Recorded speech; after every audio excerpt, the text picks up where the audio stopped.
There is nothing. Only warm primordial blackness.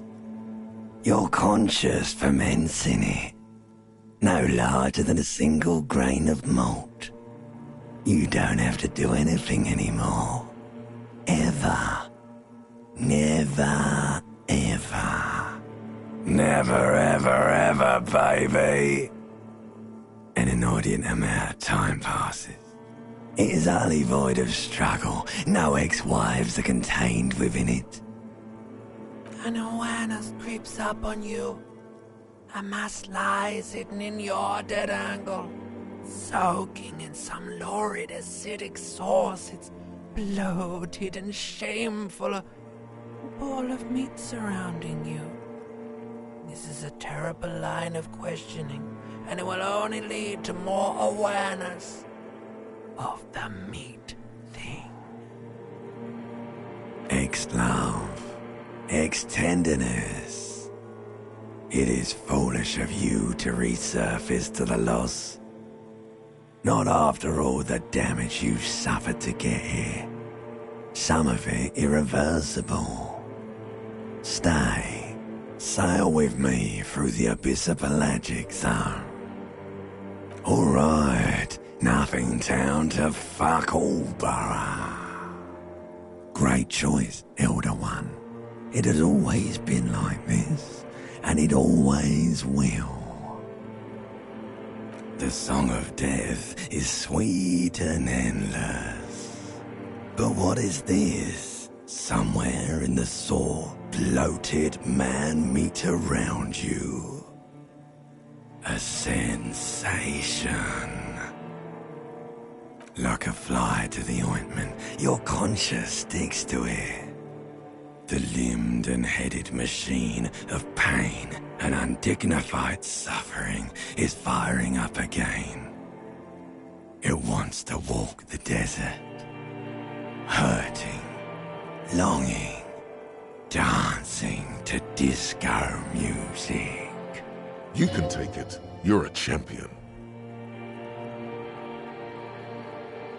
The stench of liquor rises from your mouth, and with it, an ungodly headache. The fiery streak penetrates your skull, trying to force your eyes open. It's a sound, a clarion call from hell.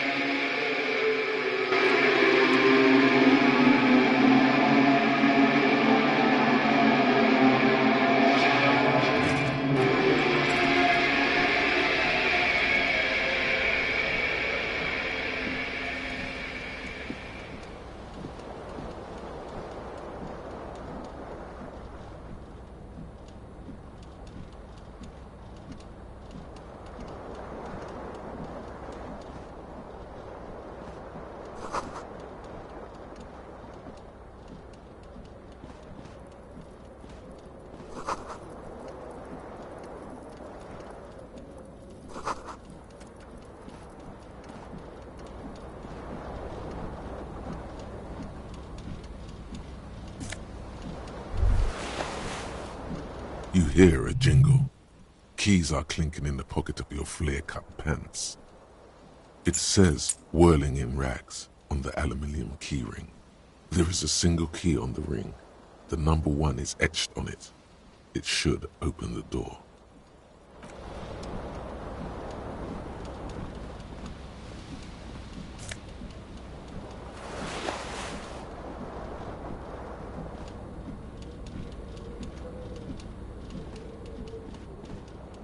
This fan has 2 chain pull switches.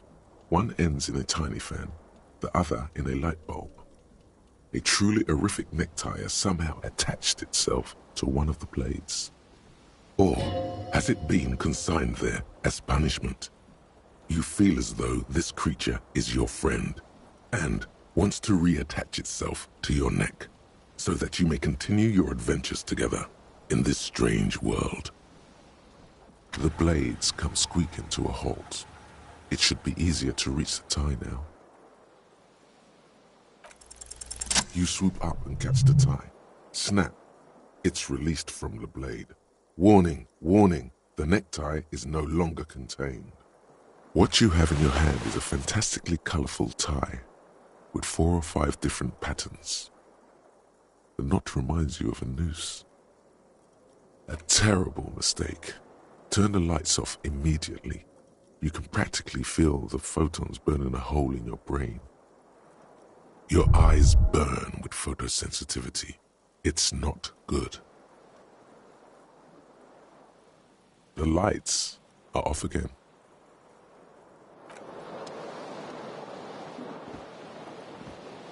The window stands broken in its frame. Cold wind blows in. The morning light hurts your eyes. It's hazy, but you see the ocean and some war-torn buildings. What do you mean, assess the damage? How would you do that? What are you even trying to do?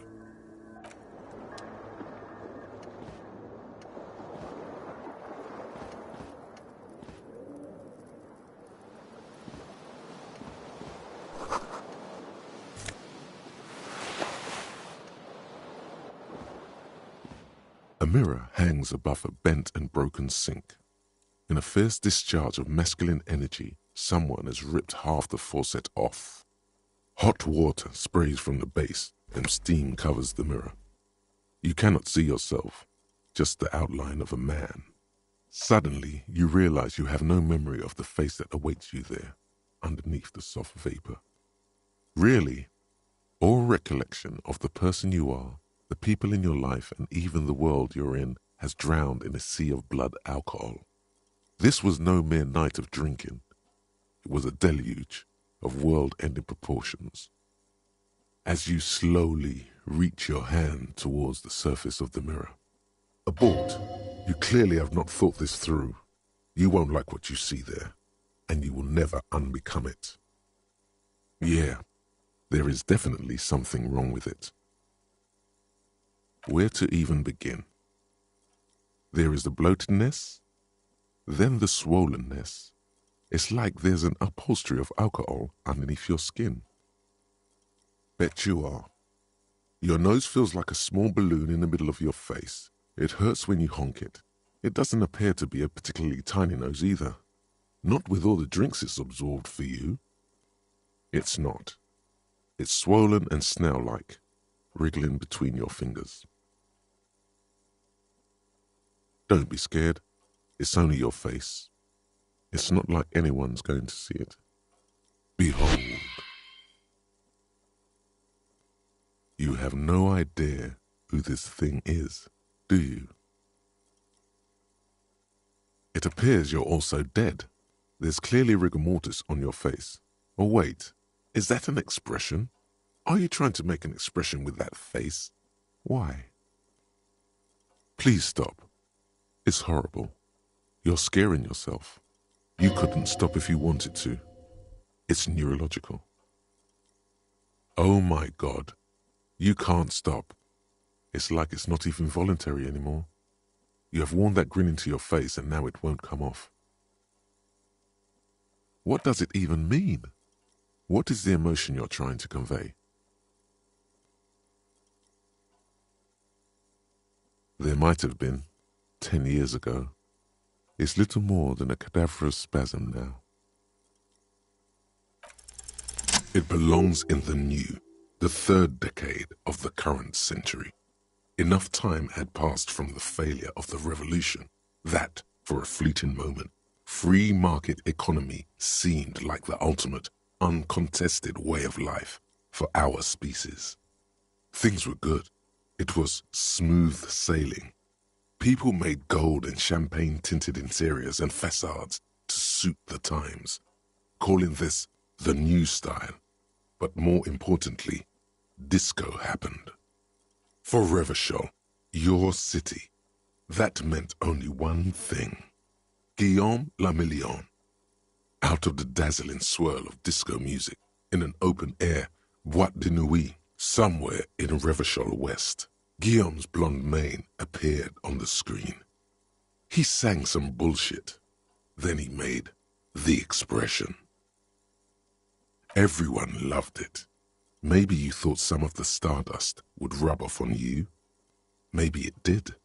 Either way, it's all gone now. Only the grimace remains. The click is used to spur on a horse. It also features heavily in Guillaume Le Million's regional mega hit, Don't Worry, Your Pretty Little Head. Some 20-odd years. There is a vast ocean of time between right now and the expression, looking good on you, or anyone. Humanity has run aground in that time. It's a different world now. The expression is a relic. You have some understanding of the recent history of disco. The rest is darkness. It doesn't have to be. You can swoon over Guillaume and his champagne-corked smile whenever you want to. Maybe some of the stardust will return. It's too late. Like an image on film.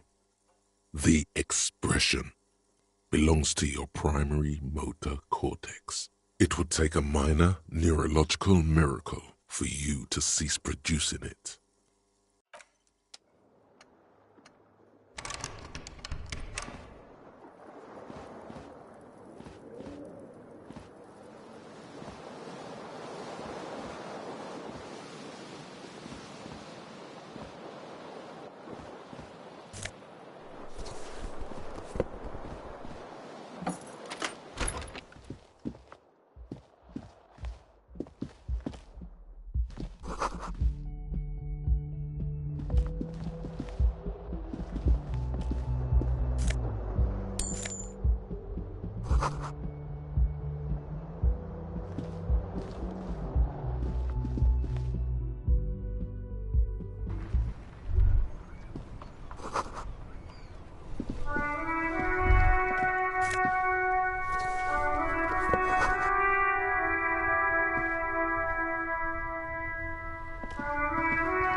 There they both are, two identical shoes, both copiously green and indiscriminately snakeskin, reunited on your feet.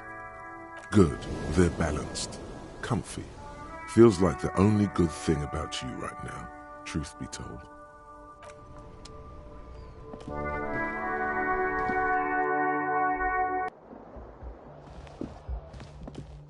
Hello, officer. The young woman raises a cigarette to her lips. No. There's only one solution to this. You're a businessman. The young woman shakes her head slowly. No, you're a police officer, sir. I am, yes. Unless you've been feeding us a set of very well-rehearsed lies all this time. You've been here for 3 days, on official police business, no less. Couldn't say. In truth, so far, mostly drinking. Could it be because of the drinking? Don't be so harsh on yourself. They let almost anyone be a police officer. A glib remark. Don't let it stand. Assert yourself. A fondness for contradictory statements? I'm sorry. I was being glib. I'm sure you're a great cop.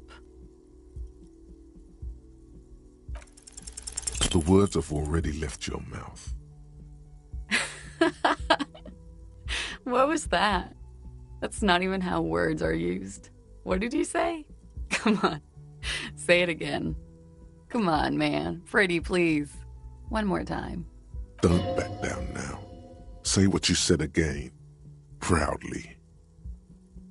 Goddamn right you did. You crazy asshole, you. What kind of cop are you? Okay, that's cool. Or if I can just maybe ask you to elaborate on that superstardom a tiny bit. Or maybe you are Guillaume Le Million. He'd be about your age now. Think about it. One thing, though. It's gonna suck for you later when you have to interrogate me.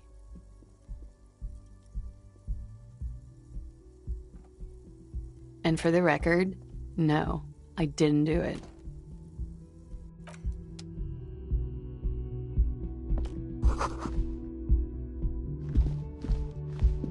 The door is closed. There is no answer. You hear the shower being turned on. Somewhere inside, a tremendous loneliness comes over you. Everybody in the world is doing something without you. The door is closed. Still no answer. Still nothing. This door can only be opened with a key or from the inside. Still nothing.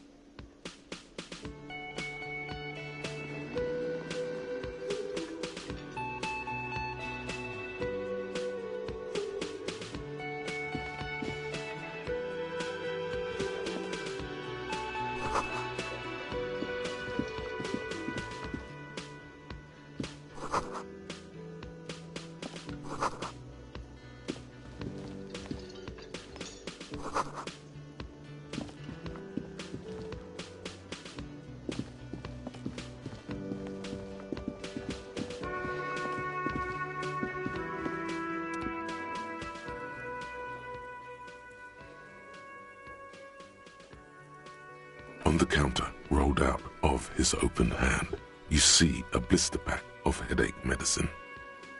The man does not mind. You probably need them more than he does. You've just picked up some magnesium. This item is stored in the bottom left corner of the screen above your character portrait. Use magnesium to heal your morale if you have morale damage. You gently shake his shoulder, but nothing happens. This man could probably sleep soundly in a ship's engine room.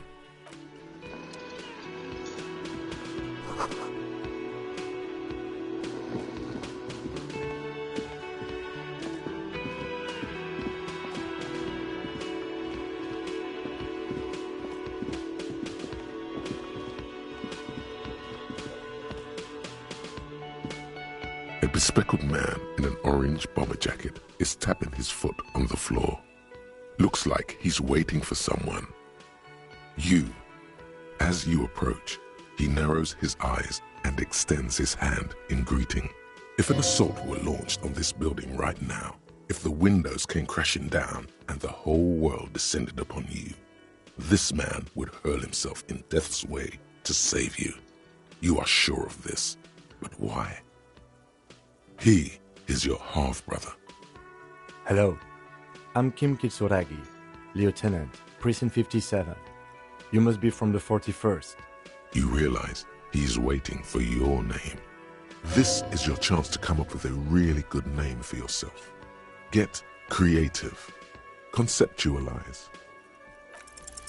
Concentration makes you squint your eyes. Your name should be deep gold and orange, like a forest fire looming on the horizon, but mixed with the stench of liquor rising from your breath. You're 2 steps closer to it, but there are still many to go. Okay then. It looks like we had a little scheduling error on Sunday. Saturday too, actually. Have you had time to talk to the manager here? Then we should ask him for a rundown of the area. Get me up to speed. I understand the scene is out back, right? It also wouldn't hurt to assure him the police are finally here. In full force, I mean. Have you mapped out the initial interviews? Right. And the interviews? At the 57th, we like to prepare an initial list of persons of interest, and then just skim the surface. Prepare the field, get to know the players. You don't do that? Maybe it's not an inter-district practice. Okay, we'll have time for that after we take a look at the coroner's case. Have you removed the dead body from the tree?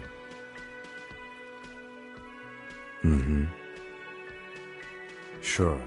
But did you take it down from the tree? So, the body is still in the tree. This is the first time you detect a weariness in the lieutenant's voice. It is obvious he would have preferred for the body to no longer be in the tree. Where it has been hanging for 7 days straight. We should go there as soon as we are done talking to the owner. We all feel that way sometimes. There is no such thing as a police officer, I'm afraid. What remains is that there is a dead body in the tree. Someone has to figure out who put it there. If we don't, no one else will. But first, we have to take it down. I was sent here to meet a detective from Precinct 41. You have the insignia of the Citizens Militia on your sleeve and on your back. I suppose you could be impersonating him. You could have gotten the insignia from the black market or forged it. But for now, I'm going to set those possibilities aside. I'm not from the Inspectorate General. Internal Affairs. And I'm not them. I'm from Criminal Investigation. Yes. They're not just white rectangles. They bear a halogen watermark with the letters RCM and a pattern resembling the street grid of Revachol West. I would ask you to step into the headlights of my motor carriage, but again, it's none of my concern. I just need you to do your job. You mean you don't have a badge? Losing your identification card is a serious matter. My vehicle has a shortwave. You can use it to report your badge missing. I would advise you to locate it as quickly as possible. But getting the body down should still take precedence. I can see you drank last night and the night before, and that you are still drunk now. But I have seen officers go through worse. Much worse. If you need something for your headache, there is a general store nearby. But as I said, the dead body should be our #1 concern. Talk to the manager. Then we go out back and take the body down. After you, officer. Lieutenant Kitsuragi is now in your party. You can talk to him whenever by interacting with him. Yes? What do you want to know? Maybe you can tell me what you do know to help me narrow it down a bit. Do you want me to brief you?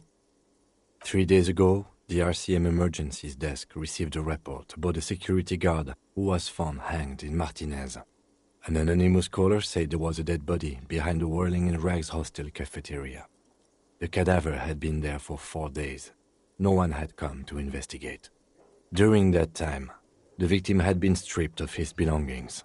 The caller did not identify him, but used the word lynching. There is an ongoing labor dispute between the local dock workers and the logistics company Wild Pines. I was told we should approach the death as part of this dispute.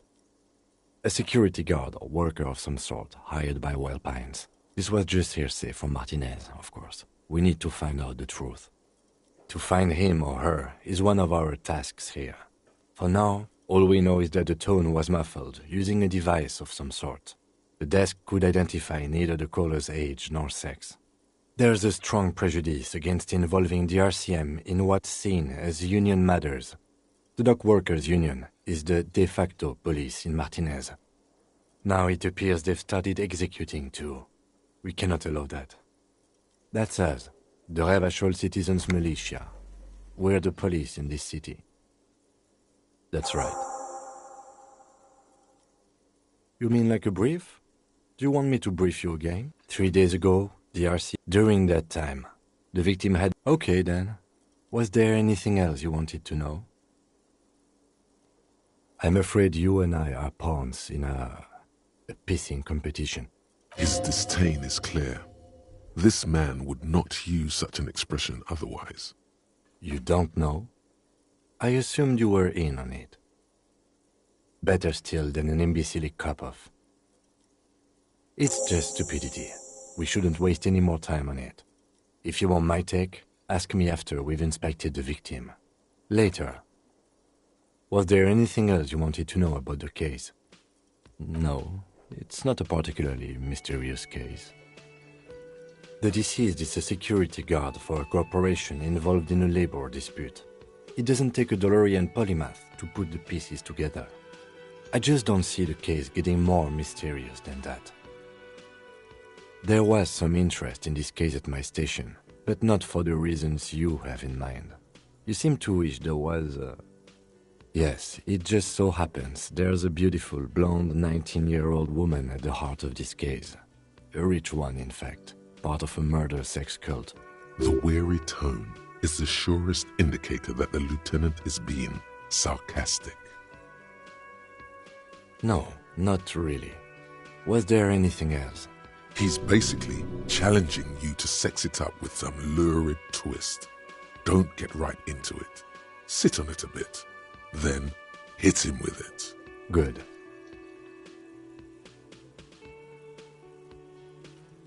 No response. He just arches his brow. Have you tried concentrating on something other than your personal affairs?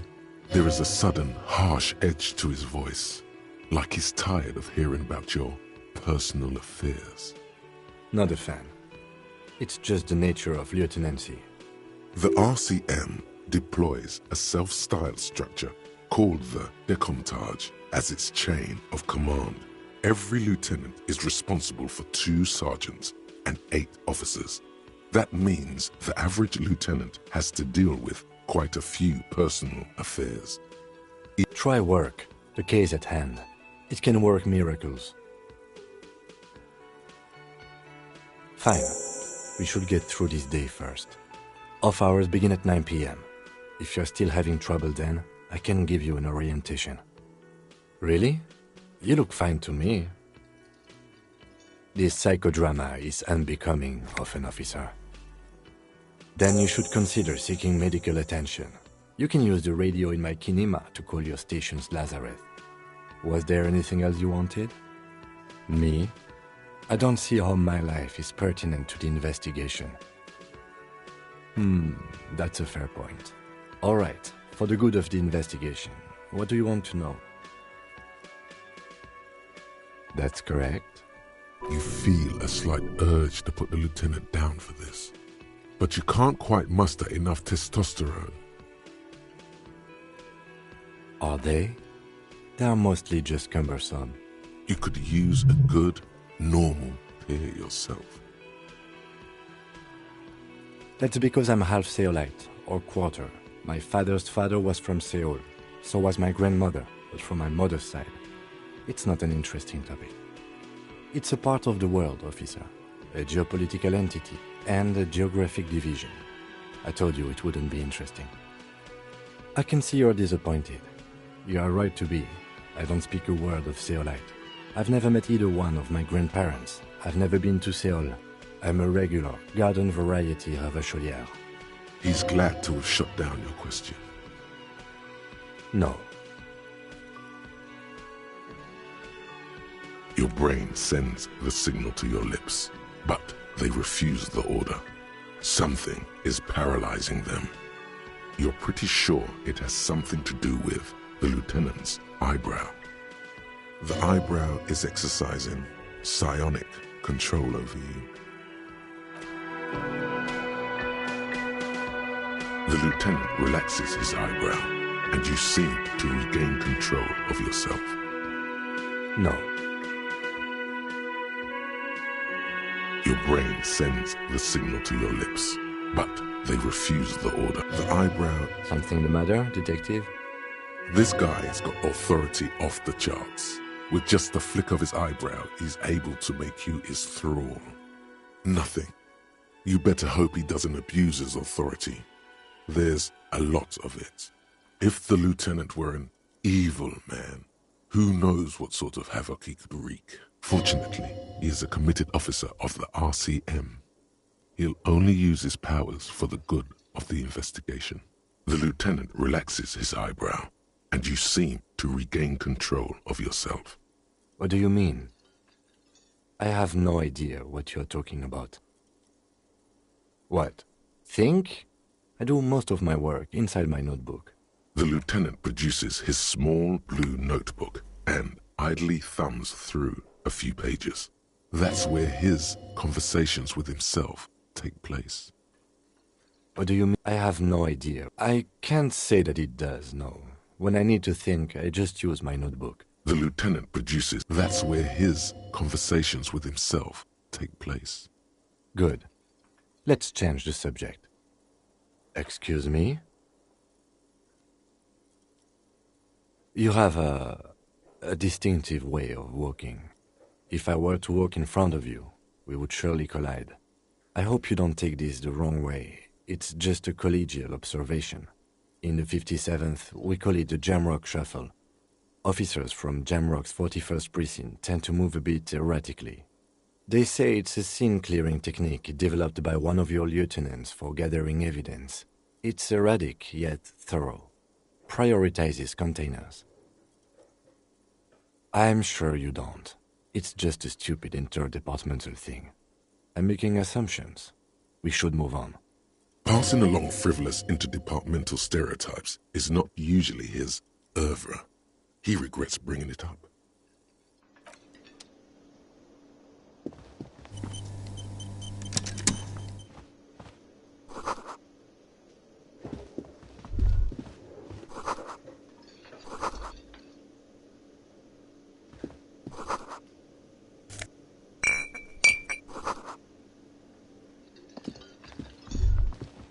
You should totally sing karaoke here, the first chance you get.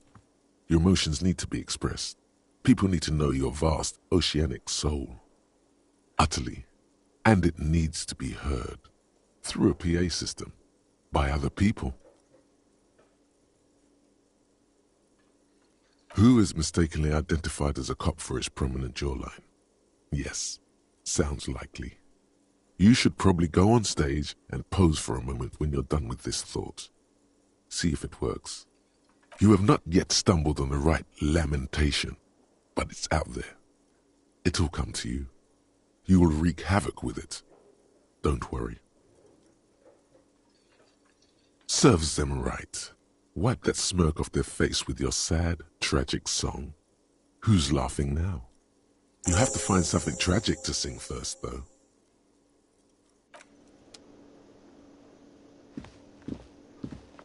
A man in his late 20s with a thin, unimpressive beard notices you approaching. He drops the ledger he was holding and turns to the lieutenant. Could he be irritated with you? He avoids eye contact altogether, like you're not even there. Mr. Gart, right? You run this place. Yes. I am Kim Kitsuragi from Precinct 57. This is an inter-district investigation, so joining me from Precinct 41... Are you kidding me? Right. Now, I know it took us a while to arrive at the scene. It also took you a while to call us and report the dead body. It was you who placed the call, yes? No, I only just got here. It was probably Sylvie who called you. She usually works the bar here. I'm only temporarily taking over her duties. Do you have her number? As a matter of fact, I do. You said you just got here. From where? Are you a local? What, of Martinez? No, I live in Jamrock. I only sometimes come here to keep an eye on the place. This is just one of the many, many cafeterias I manage. But you still know your way around, yes? In case we need directions. Yes, I know where some things are, but as I said, I don't live here. I just used to work here. And I'm not going to start working here again, if that's what you think. I didn't imply that. Detective, I have everything. You? Yes, he means, do you have questions for me, like a police officer would? Behind this building, there's a courtyard. They hoisted him up on a tree there. That's easy. See that door there? First you exit through that. Then, to your right, you should see a big hole in the fence. A really big one. You can get to the courtyard through there. No need for the keys. The hole is big enough for the Franco-Nigerian cavalry to fit through. Does he want you to feel guilty of making that hole? It's implied in his voice. She went away because none of your business. Extra fine. No, I'm not the bartender. I'm the cafeteria manager. He's very animated all of a sudden. This is clearly a touchy subject for him. I have 3 cafeterias I manage. 3. Get over it. I don't know who killed him. I'm not the police. That's your job. The lieutenant turns the page in the little notebook he's been scribbling in. Why would I have a problem with you? You're a hero cop. Am I? Or did you ride in, take the body down, solve the murder, and not trash my hostel room? Oh, it's not. You're right, it's not. He has no respect for you personally, but this man sees himself as a law-abiding citizen, and you a representative of that law. I don't know. What are you, crazy? Of course I didn't kill him. She went away because extra fine. Let's go. Not so fast. You owe me 130 real. No one is saying the multi-pattern necktie you found tied to the ceiling fan can talk. No one. It must be merely imagination. But Let's bail! Time to push the eject button! Sounds like a responsibility! You don't like those! no, don't listen to him. It's madness. Just talk. Oh, excuse me. You owe me 130 real. The IIR, or Inter-Isolary Real, is the global reserve currency. Whatever part of the world you're in right now, it's safe to assume he means you owe him some money. No, you don't owe me street cred. You owe me money. You owe this establishment 130 real. Who does that clown think he is? Arrest him! No one is saying that! No one is saying that Ty can talk! That would be ludicrous! It's just that you should arrest him! It would be wiser! He wants to take your money! The lieutenant watches you fiddle with your horrific tie. Sweat stains forming under your armpits. He puts his hand on your shoulder. If you don't have the money, it's okay. None of us are in this for the wages. That's cop 4. I haven't offered to pay because I don't have any money either.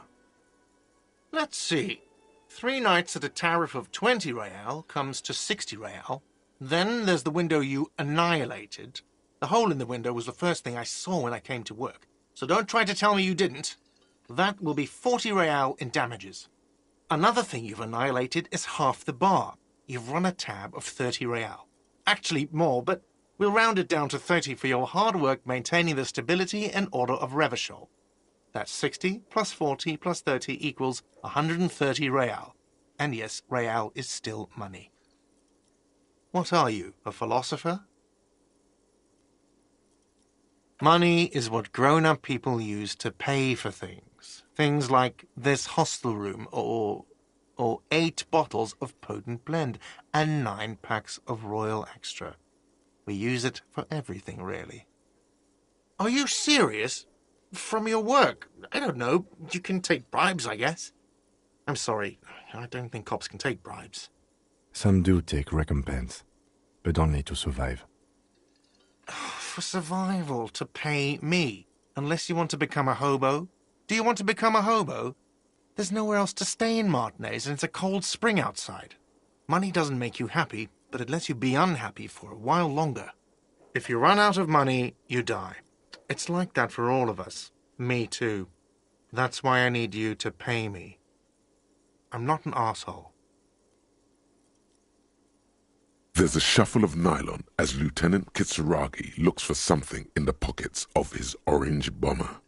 I'm sorry, but he has to pay. I can't let him stay here any longer if he doesn't. If he doesn't have the money by tonight, then... Officer, maybe you're better off working this from home for now. You live in Jamrock, right? It's not that far away. You mean somewhere else to run up a huge debt? I don't think so.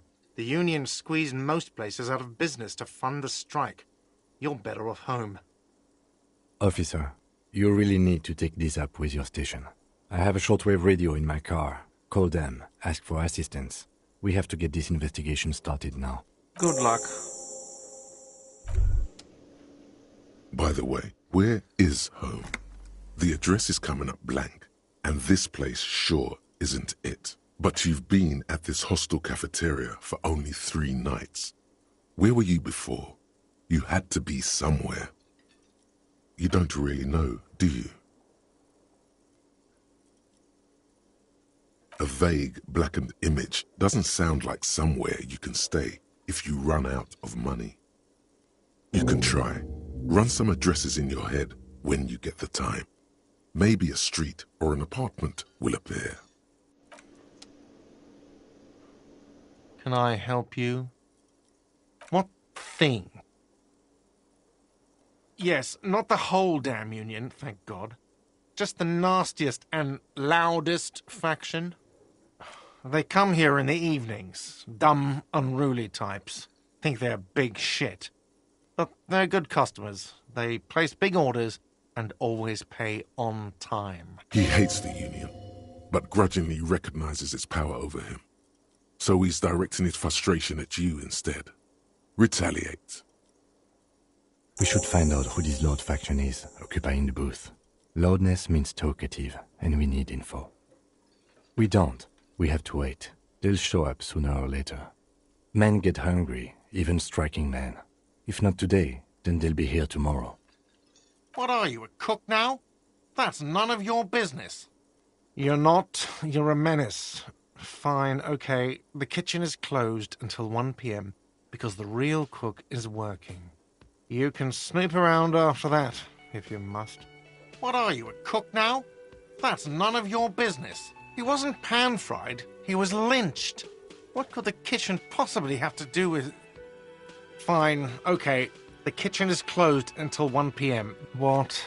By the way, you should come back to this thing-based questionnaire if you see anything interesting in the whirling later. Absolutely out of the question. You wait and see, cafeteria manager. Absolutely in the question. First we find a sad banger. Then we sing this place to shit. Yes, have you got it? A lot. A lot. For the room, drinks, and broken window, 130 real. Like what? Another thing. Great. Yes?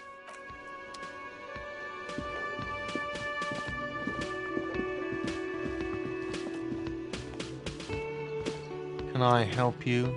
Another thing. Great. I love those. Yes?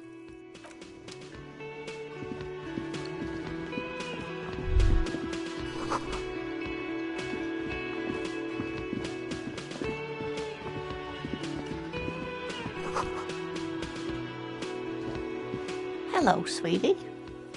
Wait, who's Sweetie? Why, you are, officer. You're a handsome man, officer, with your mustache and your chiseled jaw and that silly dimple on your chin. Take heart, officer. You're still a man in your prime. You must forgive me. I'm getting so scatterbrained. I completely forgot to introduce myself. I'm Lena. My husband Morel and I are staying with our friend Gary just down the street, but I come here for tea when they're away. This Lena is wacky enough for the motley crew. Hire her on the spot. Whatever do you mean? Sequence killers? Oh my. But I think you already have a partner, sweetie. A partner who needs you to help him get a corpse down from a tree. I can assure you, with absolute certainty, there are no sequence killings taking place in Martinez. Now, gentlemen, no need to squabble. I wouldn't be of much use to you anyway, sweetie. Thank you, but Martinez isn't the most wheelchair-accessible place, you see. I'd slow you down. Perhaps another time. Yes, dear. I'm a paraplegic. A paraplegic is someone with limited or no ability to use the lower half of their body. Paraplegia is caused by spinal cord injuries, like falling from a great height, or a grenade explosion. No, dear. I'm not quite that old, although I was injured in the line of duty. Nothing so glamorous, dear. Though when I was young, I dreamt of planting the Revacholian flag on some figurative peak. I was a training and development manager at a rapidly expanding mail-order shoe company. You'd think it would be a safe job, but I had to be everywhere, and, well, once I happened to be under some faulty scaffolding. I was lucky. This was almost 20 years ago, and I was compensated exceptionally well. One can only dream of such payoffs nowadays. That's quite all right. I'm used to people asking questions. I know they're thinking about it anyway. There is no bitterness in her voice. She accepted the curiosity her condition inspires a long time ago. Oh, sweetie, I heard your conversation with the manager about your financial troubles. When do you get your next paycheck? If she could, this woman would feed and clothe you and every other sad, lost person on this earth. Your deportment remains dignified as you shed a single manly tear. Sweetie, I only have a few cents on me, but I could give you this to pawn. Just to tide you over. Wonderful. He has a pin.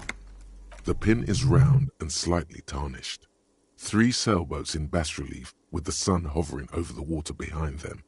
A chipped green banner at the bottom reads, San Baptiste, Summer 31. Dinghy races. It's easy. You bring a valuable item to a pawnbroker, who then gives you money for it. You can get it back later for a slightly larger sum if it hasn't been sold, but you never end up doing that anyway. Cross the plaza and follow the road along the coast. Down by the water, there'll be a shack nestled against an old stone facade. That's the pawn shop. An old friend of my husband's goes there often. He says the owner is quite helpful. Items that can be pawned at Bird's Nest Roy's appear in your inventory under the Items tab. You can pawn these items when talking to Roy. Oh, it's not an ancient family heirloom or anything, but I suppose it would be nice to get it back.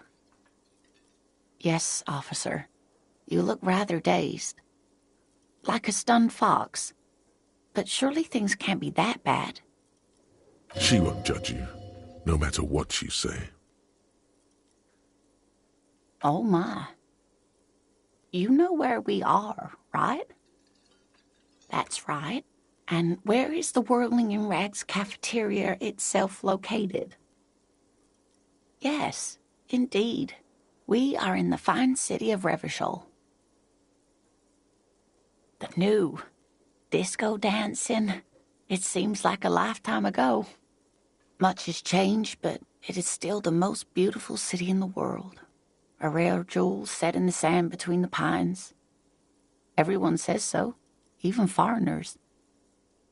Speaking of history, you know what year it is, yes? That's right, dear. How splendid. Here, take this pen. Knowledge should always be rewarded. Her relief is palpable. She was getting pretty worried about you there, but now she relaxes her shoulders. I can tell that this is taxing for you, so I'll just ask one more question. What regime are we living under? What mode of government? Oh, no. Nothing like that, dear. Revachol is a zone of control led by an alliance of foreign powers called the Coalition. We have almost no government of our own. Certainly no machines. I don't know. Still looks like there's a lot of hustling going on. Maybe she's wrong. Also...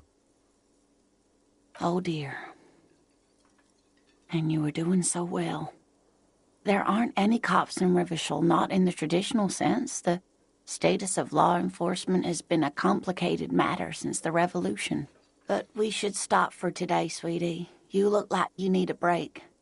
Besides, I'm not the best person to explain the big things to anyone. She's scared now. She's realized you really are brain damaged. You were doing quite well up until the end, dear. It does look like you're having trouble remembering things. History and places. Remembering reality in a word. It's very odd. A sigh. The lieutenant buries his nose in his notebook. But maybe a fresh set of eyes is what the world needs. And while I'm no doctor, such bouts of amnesia are often temporary, so I wouldn't worry too much. She means this sincerely. Worrying won't do you any good. Defeat, I'm afraid. The people of this archipelago tried to build something new, something different. The rest of the world didn't like it, so they came and ended it. This was 42 years ago. It has something to do with everything. I really don't know how to explain it better. I'm just a poor woman, she thinks. What do I know of these things? And how can I help you? Someone more educated in sweeping matters. Maybe you should ask. No, I'm not an encyclopedia. I won't be a guide either. I'm a detective. Of course. Then I don't know. Someone rich, maybe? Wealthy people are educated. Though I don't know where you would find a wealthy person in Martinez. Of course, dear. Good luck with your case.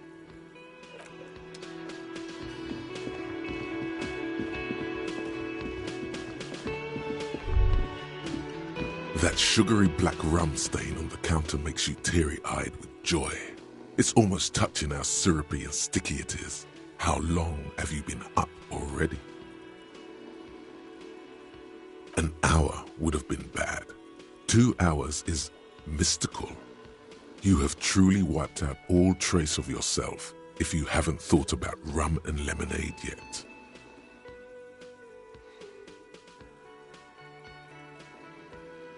Maybe you haven't turned out well for your drinking. Have you thought about that? Get a goddamn rum and lemonade to yourself, boy. Or better yet, lick that stain off the counter. What happened, man? You used to be cool. Go get your boring normal person drink then. Get your drink on and your act together.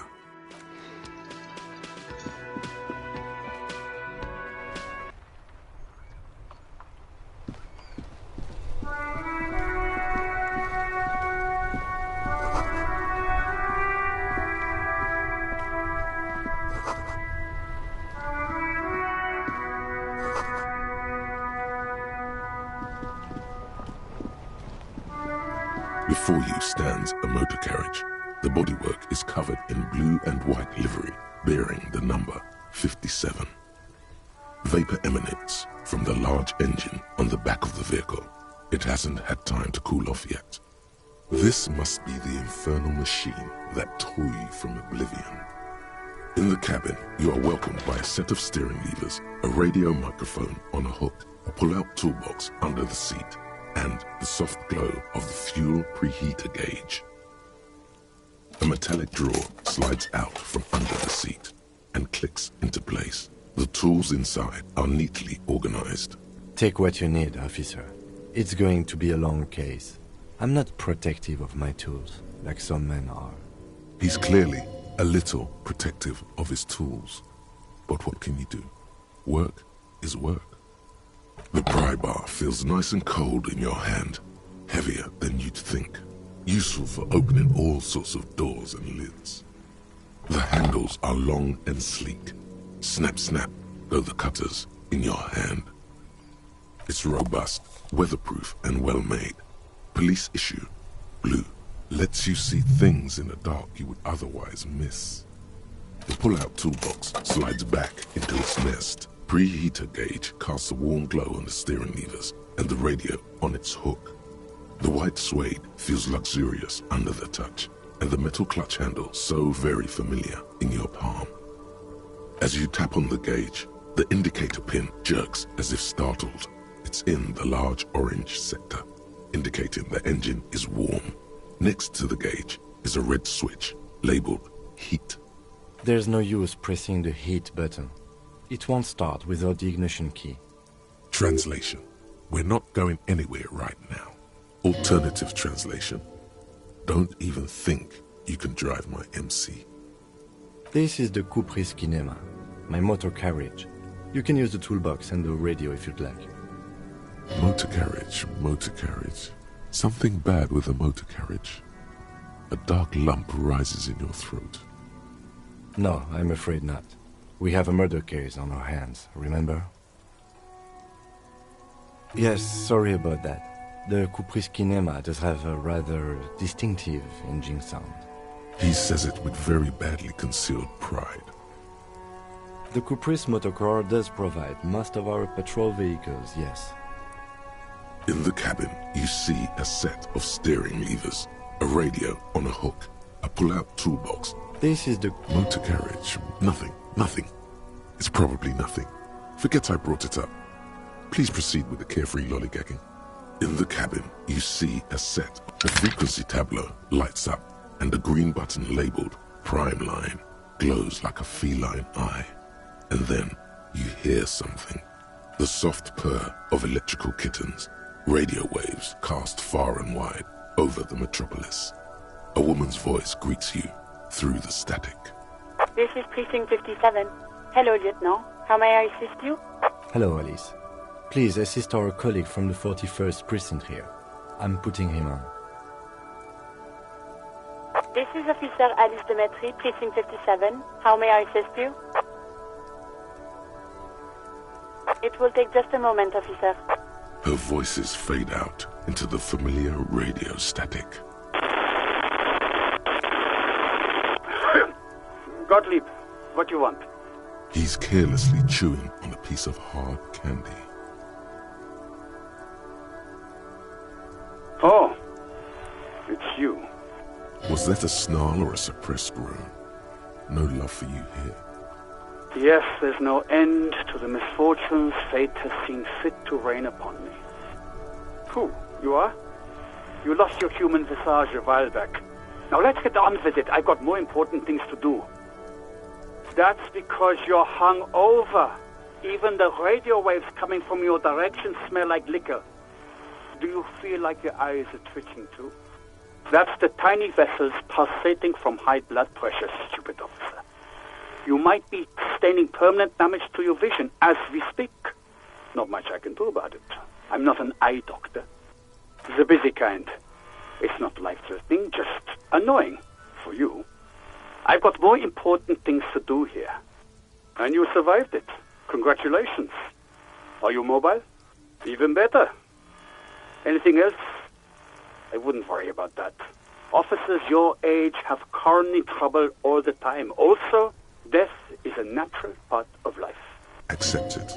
The body is an object, and objects break down. Do what good you can with yours, before the rest goes too. With all the damage you've been dealing yourself with drugs and alcohol, I'm not surprised.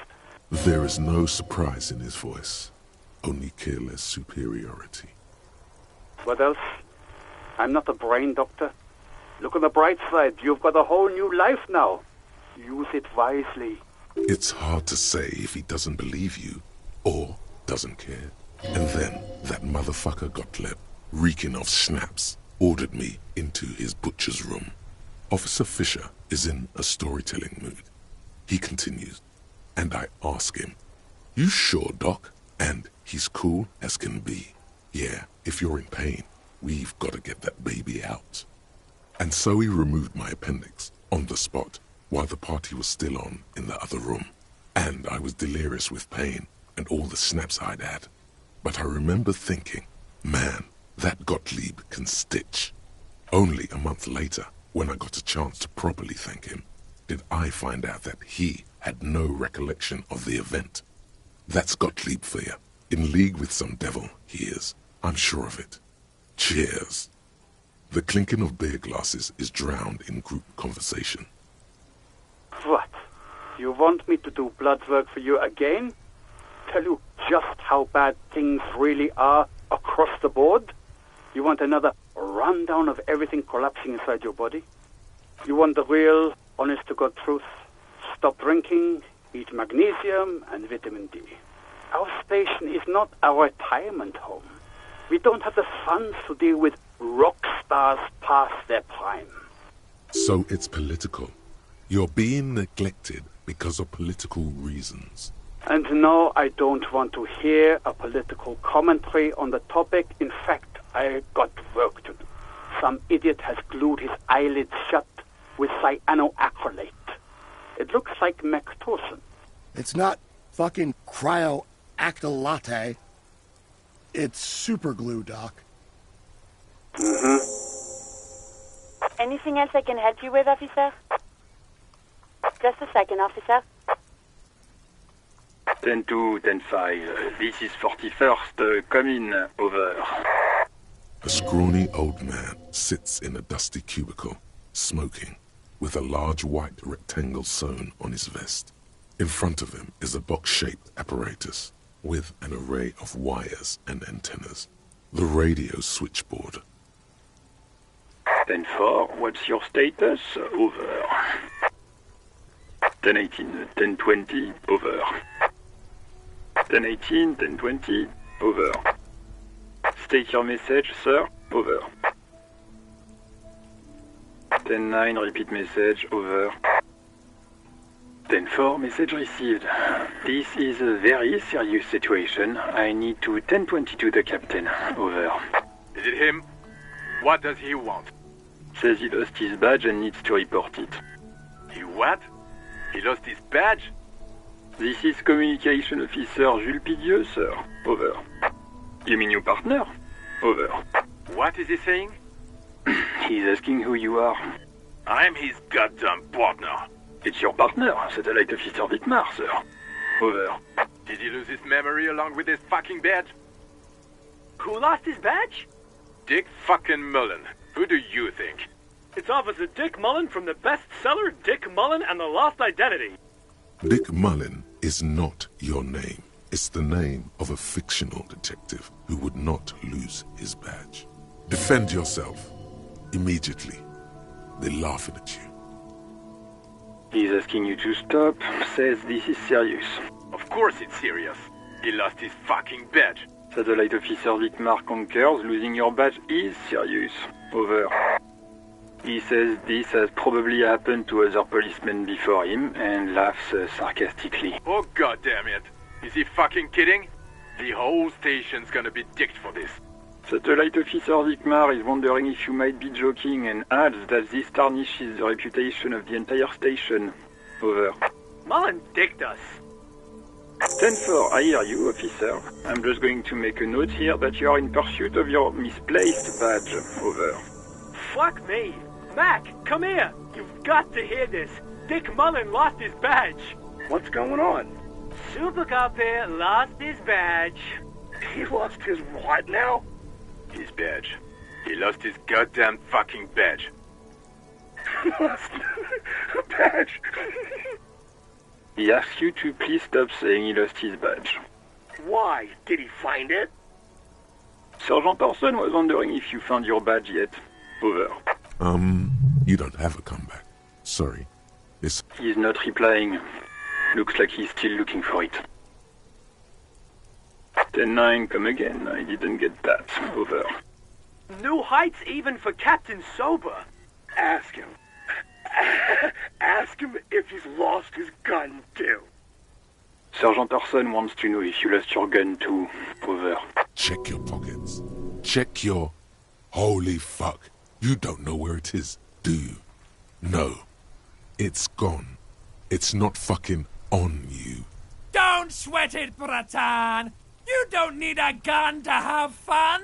We can still have fun. It's not all over. 10-9, come in, officer. Did you get my question? We were wondering about your gun. Over.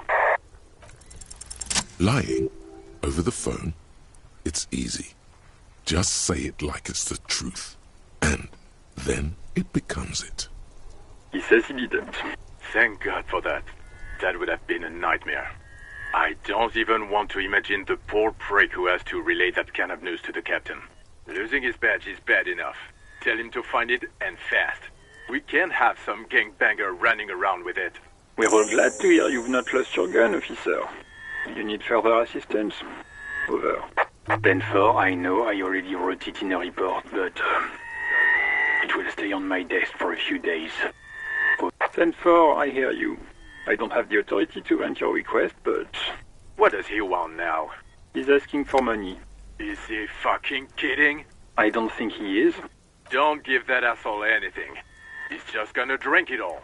Right, that's a negative on the additional funds, sir. Over. He says he's in trouble, doesn't have a place to sleep. Well, I guess he'd better crack the case before sundown then. Vicmar said... Who cares what this Vicmar said? Pull on their heartstrings. Enough, officer. This begging is below your dignity. He says it's important to the case. He isn't getting a red cent. You can tell him that. Request denied, sir. Over. Anything else, sir? Over. Okay, 10-4, sir. I hear you. Relay your question. Over. Wait. Before you say anything stupid, think it through. You're going to be looking at a straitjacket if you tell everyone you lost your memory. Be smart about this. Ask if he's there alone.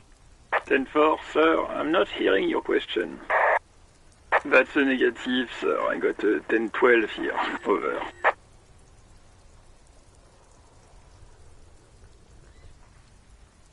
What? What is it? He's still on the line? He wants to verify the information on his badge. But of course, it says Dick Mullen, High General of the Revacholian Cavalry Force.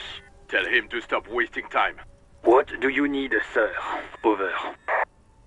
10-4. Your address? Hold up, Jules. He doesn't fucking know where he lives? Did I hear that right? Seems like it, sir. No, fuck him.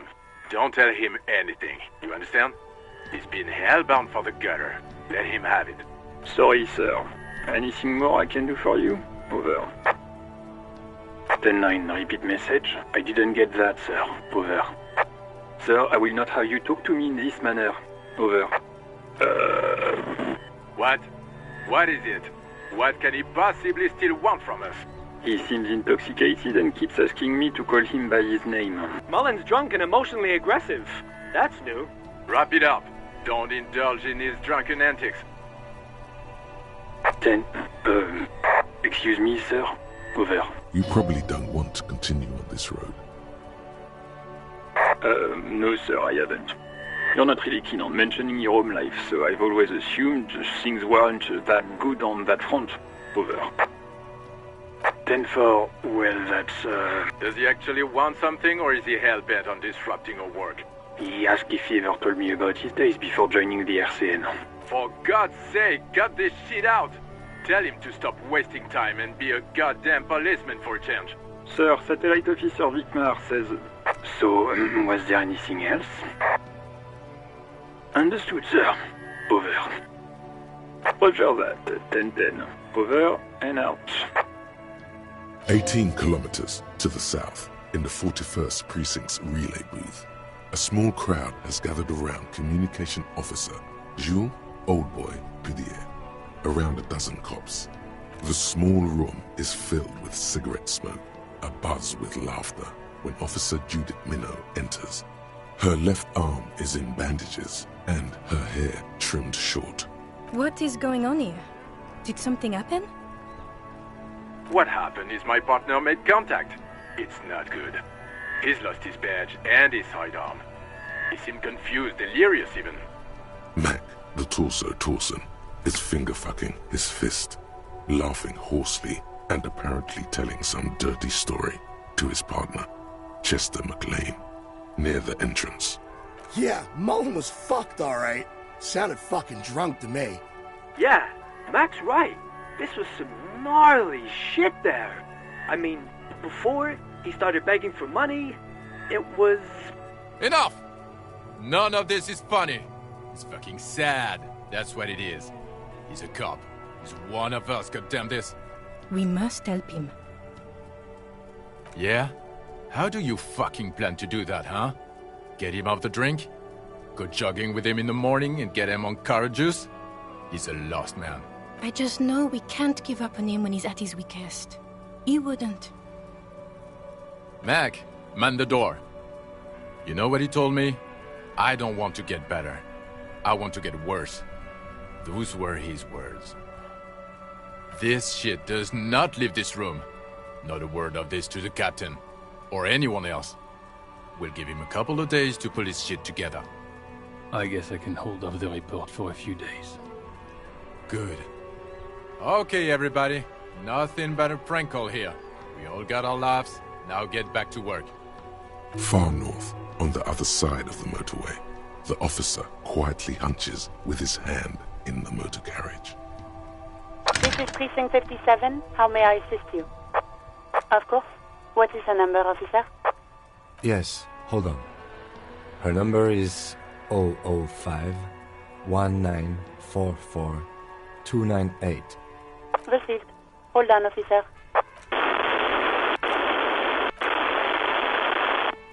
Lieutenant Kitsuragi slowly begins to tap a little rhythm with his right foot. Quite a lot of time has passed. Officer, I have Sylvie Malaika on the line for you. Yes, hello? Oh, right. Hello, officer. What can I do for you? You can hear resentment in her tone. She's not thrilled to be talking to you again. You mean, why did I leave the bar? Honestly, I'm not really comfortable discussing it with you, sir. Let's just say I left because I needed to get away from someone. You know whom. You think you hear a sliver of accusation in her words. Don't be paranoid. She's obviously talking about someone else, not you. I really don't want to talk about this.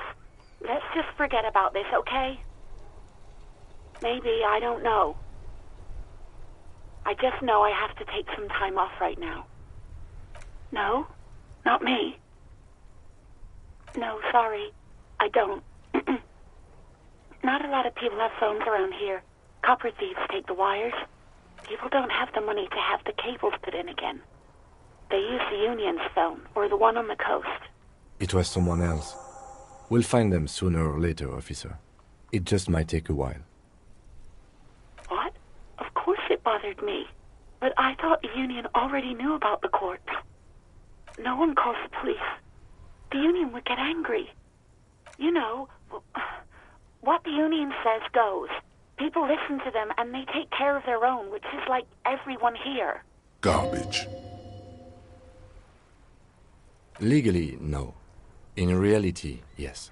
Martinez is de facto policed by the Dock Workers Union. Words are not necessary to feel the lieutenant's discontent for the situation.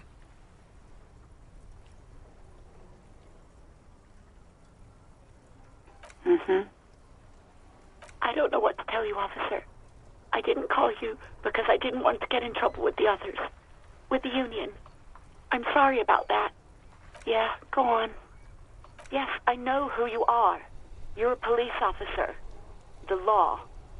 You told me back in the whirling. You told everybody, and so does your badge. I don't need to hear about it anymore.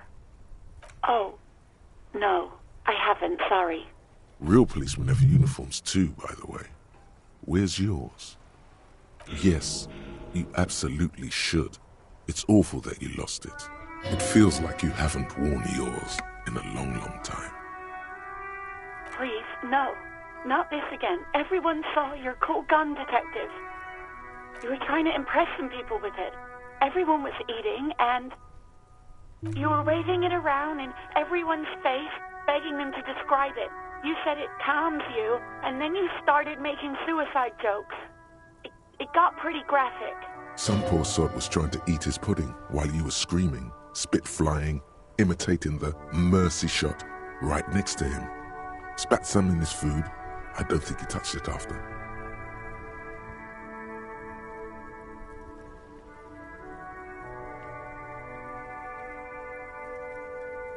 Me neither. There is silence on the other end of the line. No, please, no more suicide threats. Thank God you don't have that stupid gun anymore. No idea.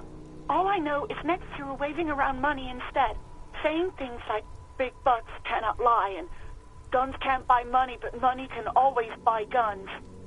It almost looked like you pawned it, but believe me, I did not ask. Uniform? I never saw you in any uniform. You had your things on, the disco things. Somewhere in a dank rental apartment, 2 police officers stand in the dark. Trash and liquor bottles cover the floor. Things are not good. One of the men, trying not to slip on old newspapers, makes his way to the window and pulls the curtains apart. Roaches scatter as the light comes in. God damn. Officer Michelle Elfboy Williams speaks to himself. His partner, Sundance Fisher, looks at the patrol uniform he's wearing, then at an identical suit frame on the wall. It's blue and covered in dust. Let's get the fuck out of there. He turns to Williams.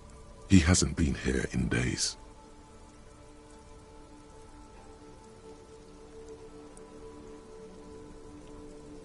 You mean, why did I leave the bar?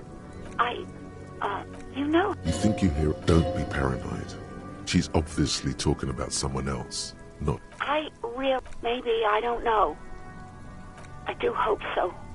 Please, don't call me again. Bye. No, she doesn't have a problem with you. It must be someone else she's angry about. Some other guy. Like God. Trust me, you wouldn't want to be the guy here. You know how it is. Yak, yak, nag, nag. No, you're the guy. You're Lieutenant Love, matchmaker extraordinaire. Help the poor girl out, lest she turns into a spinster. Not a spinster, my God. You have to intervene on behalf of the International Lavatory Fund. First, calm her down. Tell her you've got everything under control, and then go have a boys' talk with God himself. Think you can do that, Lieutenant Love?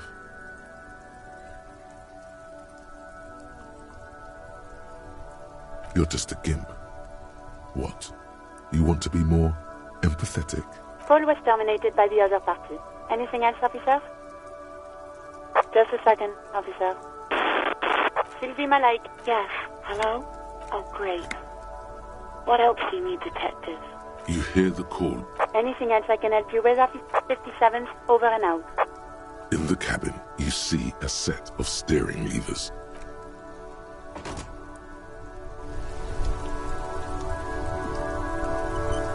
Yes?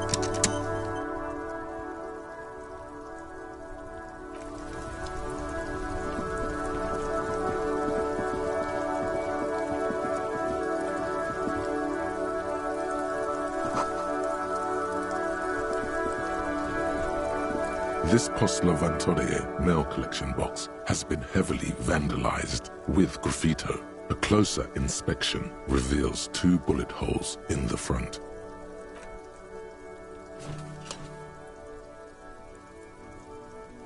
The box seems happy. Eat shit pig, fucked by the coon, and St. G with a crown have been scribbled on it. Jenny is a whore, and best set mailbox also. The mail collection box seems cathartic, thankful even. So do you. You shudder, then you swallow.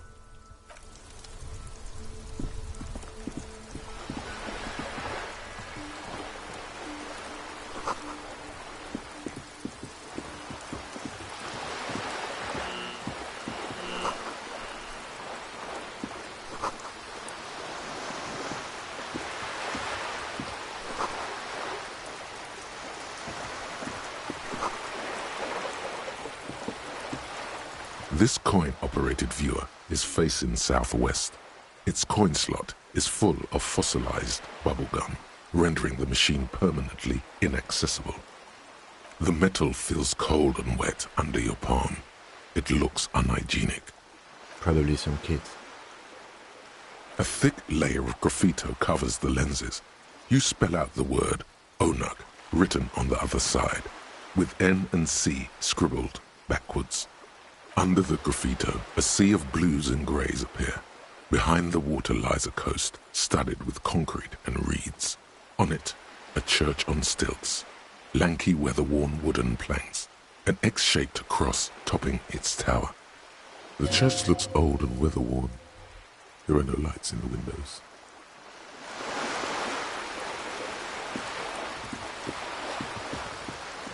This coin-operated viewer is facing south.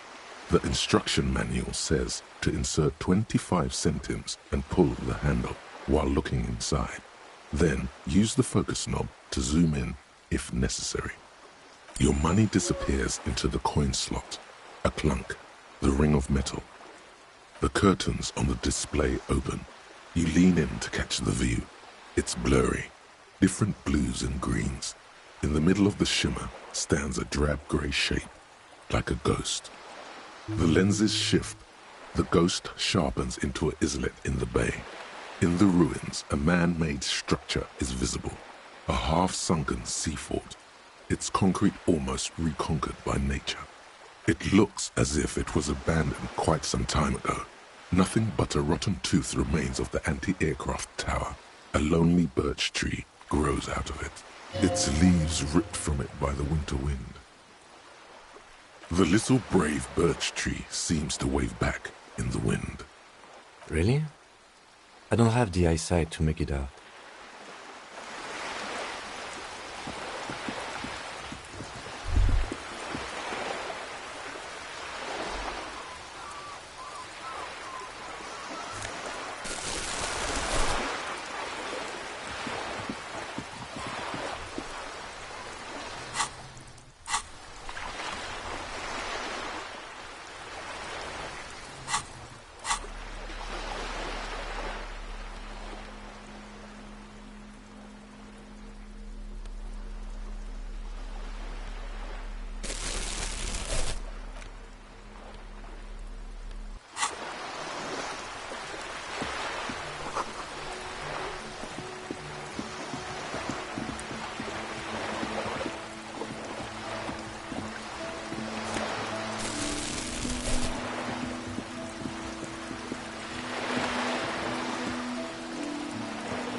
There are several footprints in the mud, left by work boots.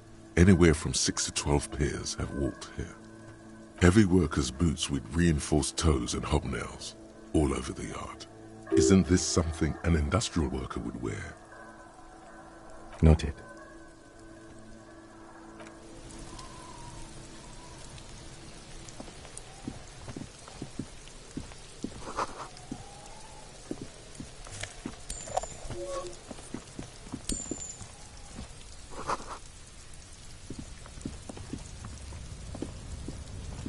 An inconspicuous pile of the roofing material, Eternite. It's nothing. Someone just left some roofing material slanted against an old shack. Because it's nice and orderly, well-laid pallets, easy on the eyes. No, there's more to this. You get this strange feeling. Hard to say. It's gone now. Feelings pass, you see. Especially the small ones.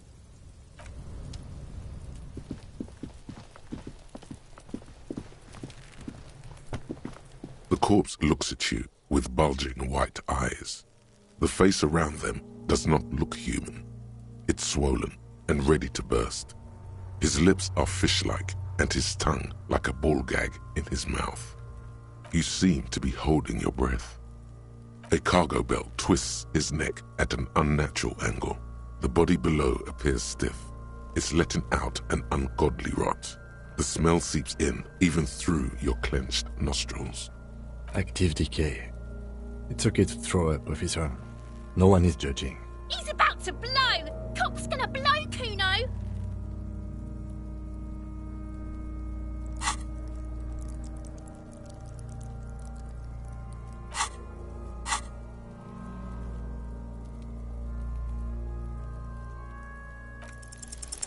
The smell is repulsive. It pushes in from your mouth, more instant and more familiar than anything you'd expected, more fever than odor. It fills your mind, flushing you from within.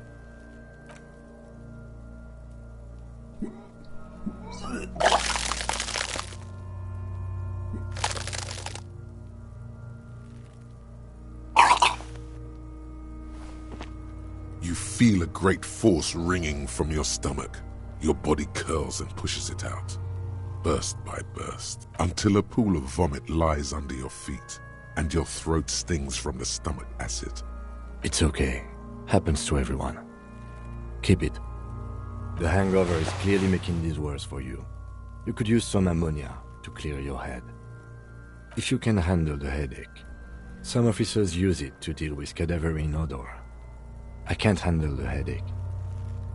There is Frit nearby, east of the hostel. They usually have a small apothecary. If they don't, there's a greenhouse here, and a gardener with a wheelbarrow on the corner of the whirling in rags. If she works here, she might have something for the smell. Acquiring ammonia will provide a modifier to the white check. Modifiers make checks easier and allow you to retry them.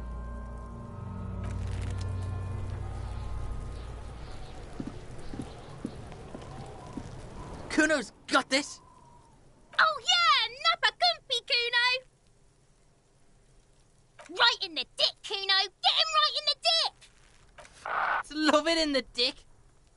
The boy is sweating profusely. His eyes are like two black holes and his jaw is twitching as if trying to break free from the empire of his body. The kid is obviously high. Can't talk, pig. Shit's coming up strong. Throwing rocks. Shit coming up strong. That sounds good. Joyous.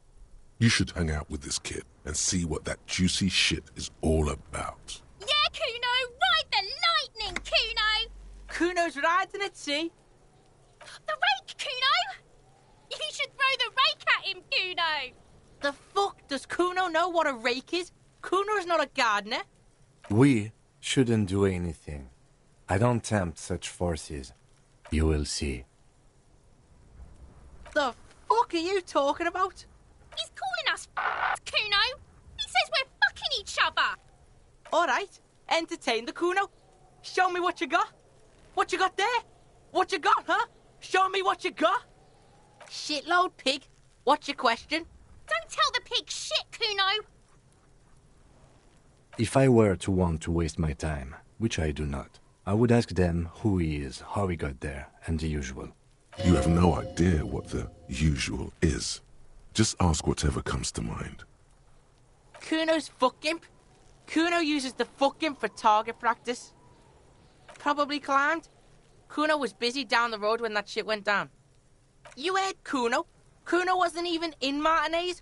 Kuno wasn't in Revachol. Kuno wasn't regional. I don't know. Some fucking Mesk or I don't know. Some other place. Night City. Kuno was in fucking Night City. Kuno gives this info out on a need-to-know basis, and you don't need to know. Kuno didn't smoke the gimp, if that's what you meant. Just a couple of pigs sniffing around in the dirt. That seems pretty fucking suspicious to Kuno. Yeah, you tell the faggoty, Kuno! You're testing Kuno's patience here. Get lost, Right, pig. This is where Kuno plays with his little wooden choo-choo. Fuck do you want with it? Look at that fucking shit. You're trying to get Kuno killed. fuck does Kuno know? Kuno's not a fucking acrobat. The lieutenant takes a quick note in his notebook. It's a trap, Kuno! Don't climb it, Kuno! Dunno. Kiptas gardener used to work there. Yeah, that's what Kuno said. She couldn't handle the heat, so she took off. Kuno can take it. Shit's nothing to Kuno. Look it up in the library. Kuno's not a fucking dictionary. Fucking small brain. Kuno means the gardener, alright? Look, Kuno doesn't explain shit. Kuno just says shit. Yeah, her. That's just some shit roofing gimps left behind, lazy dinks. There it is. That strange feeling again. As if there was more than meets the eye about that pile of roofing material.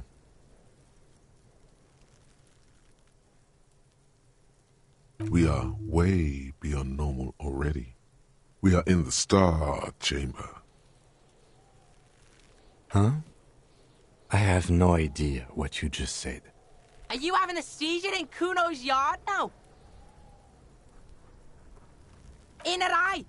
Fuck are you talking about? Ask me a normal question, pig. They're trying to make you feel stupid, Kuno. You glance again at the roofing material in front of the shack. Yes, you should go back there. Yeah, whatever. Kuno doesn't give a shit. Kuno's Kuno, pig? Yeah, Kuno's in a fucking gang. In a bang gang. Kuno bangs for Maggie, bangs for Mazda, bangs for Revachol. He lays the names out there with pride and precision, like cards on a table. Right when he's getting distracted, there's a malevolent hiss behind the fence. Watch out, Kuno! He's trying to fiddle you! He's gonna put his hands on you! Help! Pig's got Kuno! Help! Rape! Help! He's got the Kuno, help! Calm down. Anyone watching can see you're doing nothing. Just keep it professional. Fuck that! Confront him! Everybody, please! He's digging his dick out! Escalate, Kuno! His dick is out! You're afraid! Pigs in here, Kuno! Somebody, please!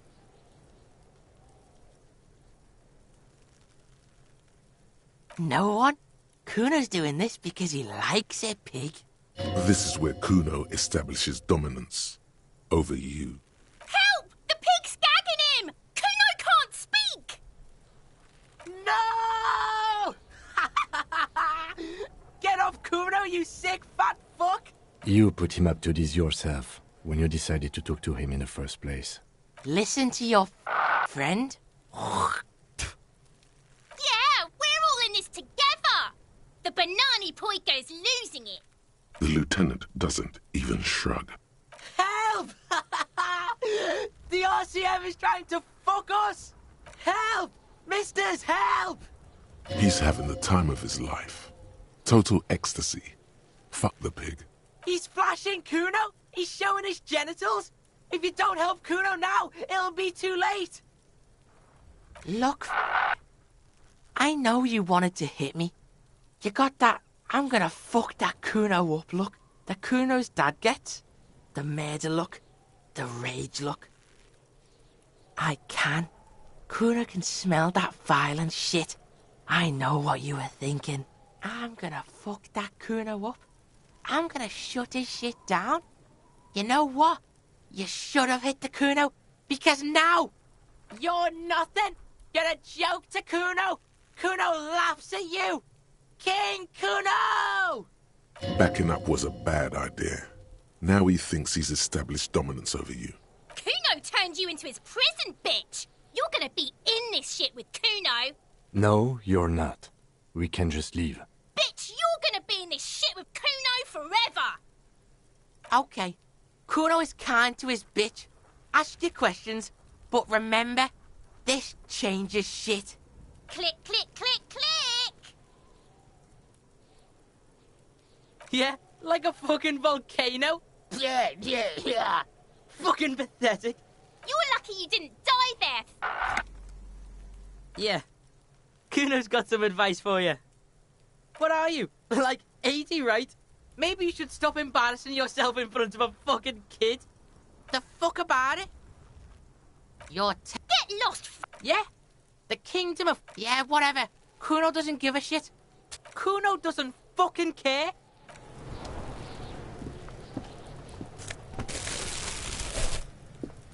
Kuno, the pig's getting pretty close to me. Come to snuff my shit out, I think.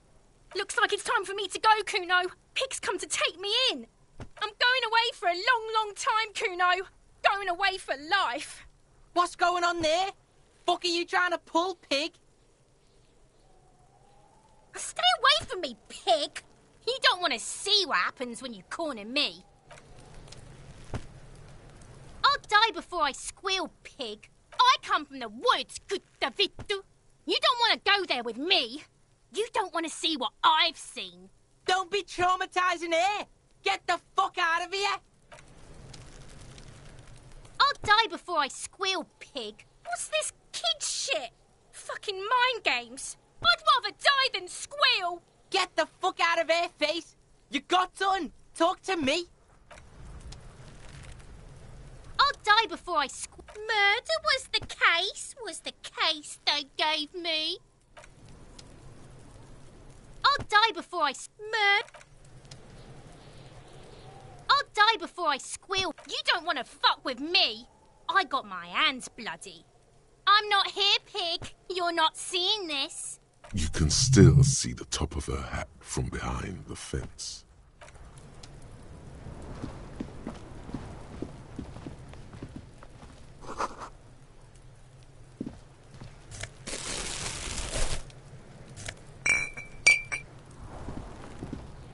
This trash container is locked. The sliding lid has a padlock that says, "Whirling in rags." There's something in there, not necessarily connected to the case, but still. Well, it is a container. Maybe you're prioritizing it. Trash, food waste from the cafeteria. They lock these containers to keep the derelicts from flocking in. Could be evidence too. What do you mean, feel? I agree. We should get someone from the remote viewers division here. All the detectives from all the precincts who experience extrasensory perception go to the remote viewers division. Their work is invaluable to the force. No, because they don't exist. There isn't, but we should still access this container. We could try using a pry bar, the one you took from my motor carriage, or we could ask for a key from the manager of the Whirling in Rags. He probably has one.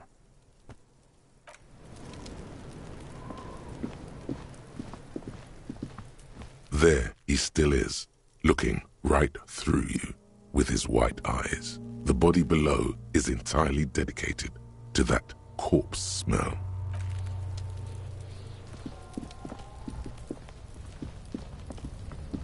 An inconspicuous pile of the roofing material, Eternite.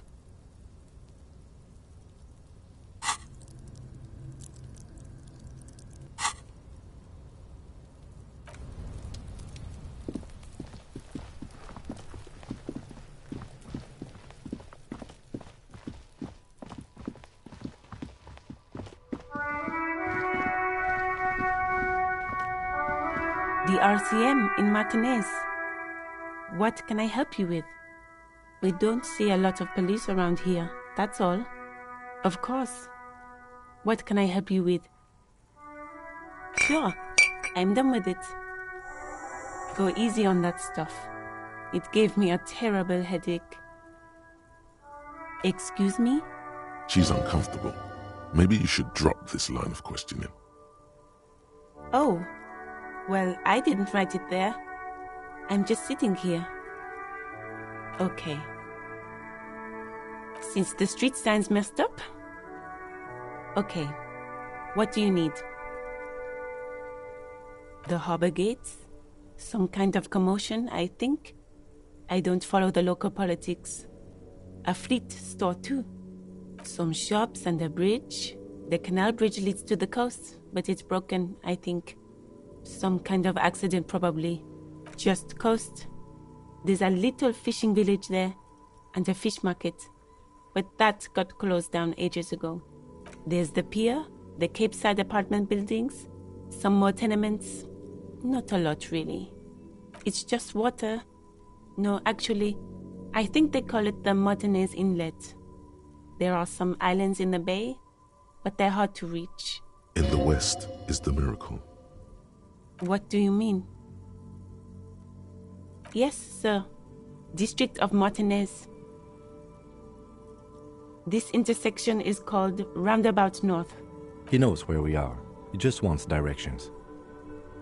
No problem. Of course. I won't hold you back. Her gloves. You get the feeling that you need them. You have a dead body to deal with after all. Sure, keep them. I have another pair.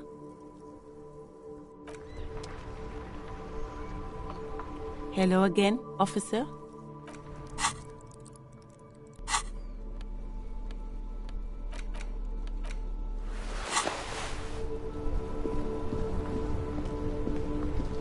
I am a gander and a hunter and a gatherer.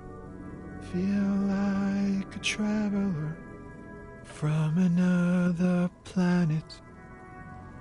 Hey there. You sure are, my man. It's the jam, my man. It's a traffic jam for the ages. Harbor gates up the street are shut tight. No explanation given. Workers on strike, scabs agitating, an all-around clusterfuck. Meanwhile, we're all stuck here in long-haul limbo for days upon days upon days. Upon days. Yeah, exactly. Feels like forever. Like I was born on this here roundabout and this was all I ever knew. Just me and the metal and the tires, the oil and the fumes of mazout. Yeah, imagine. It's been a whole week already. Behind the laugh, however, a touch of sorrow. So tell me, what do you need? Huh? Oh, no, I ain't got any money. They don't want to pay for unfinished work. The bosses, man. Yeah, it sure ain't good for me. Or you. I'd spare a coin or two for a city cop down in his luck. If I had saved 4 myself. It's like, whatever's going on over at the docks. Workers got a blockade set up, making demands, no way in or out. Some pretty wild stuff, I hear. Like a giant new power crane in half the company? I forget what exactly. Good on them, I guess. I've heard talk there's a company rep in town, too. Like a strike negotiator type. They'd know what's up. Precise demands and so on. Ah, yes, from the Wild Pines. We'll meet her soon enough, I'm sure. They want to keep that money flowing in, my man. Ka-ching. Anything else? Yeah, this ain't really my area of expertise. I just do my job and get paid. I have things to do and places to be. All of us do. Us lorry drivers. Camionneurs. If you still hang around here waiting for this mess to end, most have scurried off somewhere to get drunk or high. Or laid. Not that I blame them, really. Not my thing. Chasing transient pleasures is a drag these days. I prefer the examined life now. Thinking, reflecting, observing. He ain't one of us drivers. I know that. All accounted for. Otherwise, I haven't really asked about that. Been wasting time right here. Keep him busy. It's easy to see he's telling the truth. He's kept his nose out of the dark stuff. Analyzing the fundamental structural and psychological conditions of being stranded in the midst of a sea of motor lorries and their sad, despondent chauffeurs. Nothing. I'm just messing with you, man. Don't mind my idle verbosity. He ain't one of us. It's easy to see he's analyzing the a sense of surprise there ain't more bodies hanging from more trees. Oh, high-grade narcotics, illegal firearms, stuff like that. Time to arrest him. Ha! No, I'm joking, my man. Found runs a nice, clean business. This haul of cargo is mostly sporting goods. You know, tracksuits and that kind of thing. They usually get shipped to Grodd in the Occident. Though we've been making headway in the Il Moran market lately. Not unless they've illegalized sports equipment while I was on the road. This rockin' beauty. Sure is, like a rash you can't get rid of. You interested in heavy-duty cargo machinery? Neat. for carrying large quantities of cargo a long distance. These found tracksuits need to find their way to the kids way out in Wamrau and Loran Bird somehow. There it is again, a little touch of sadness beneath his cool. He thinks he's spent too long in this lorry. We're pals and all, but I can't just freely hand out the merchandise. The bosses won't be happy. The man taps his fingers rhythmically against his arm. In his eyes, an unfamiliar longing. Flecks of brown and gold. It's hard to say. His gaze wanders southwest, down the street that goes beyond the horizon. Excuse me?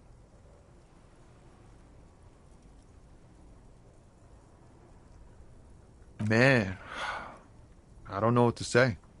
Not much anyone can do. There's no helping in absence, you know. I miss my family.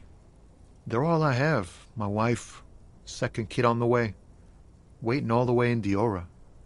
And here I am stuck in this shit, so far from home. Diora of the Seven Seas. It's on the other end of Le Caillou, pretty much, on another island called Laurentide, off mainland. We've got a little place there. Can almost hear my kid laugh when it snows. What's it like? Good. And bad. An ache that brings you joy. I think of them a lot. I dream up these silly scenarios in great detail of living with them. It comforts me. What about you, Cop Man? You missing someone? Is that what it is? This feeling? No, it's scarier than that. You're pursued by a hunter, smelling of apricots and sorrow, and the past. I feel for you, my friend. It's bad enough to know who you miss. Missing like that doesn't feel like it has much of an upside. But, thanks for this. It's nice to talk to someone, and I know it wasn't easy to ask. I hope you find your way through your own troubles. Don't be a stranger.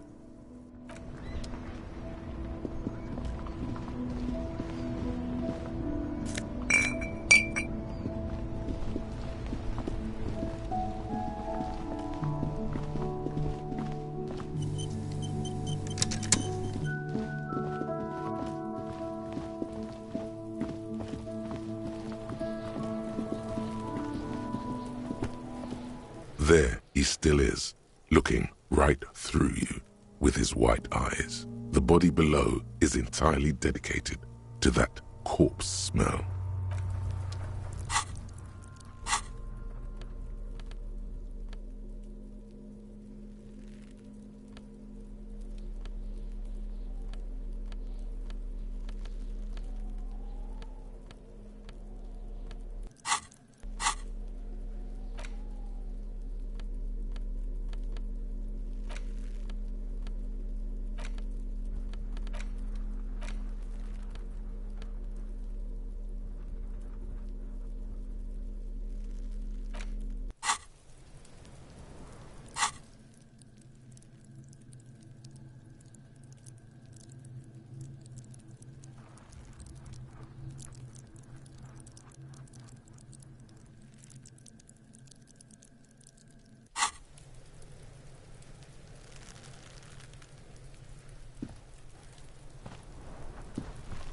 There he still is.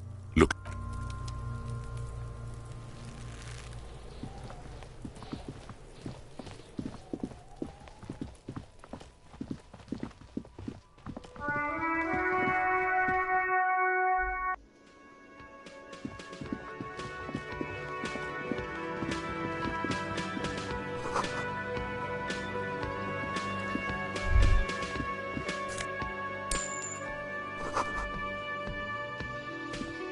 A thin man is smoking below an exhaust hood, occasionally sipping from his mug. This must be the Whirling's cook. As you step in, he nods toward the table and says something in a completely foreign language. The only words you can make out are Garancy and Quebec. It must be his name. Garancy. Garancy Quebec. Sounds representative. The man puts his cup down and replies something, his left hand drawing arcs in the air. He smiles and bangs his ladle against each of his pots in turn. You see a heavy steel door with a prominent dimpled lock. It's painted blue. You immediately feel drawn to the color. Blue is for mystery. The cobalt blue surface feels rough to touch. The stainless steel door is flush with its frame on every side. The door does not budge. You do? It's a door in the back of the kitchen. Why do you care where it leads? Eccentric. But okay, I suppose we could look into it. As a side investigation. He's not bothered by your eccentricity. He seems genuinely intrigued himself. If you say so. Gart is the person to ask about this. The cafeteria manager.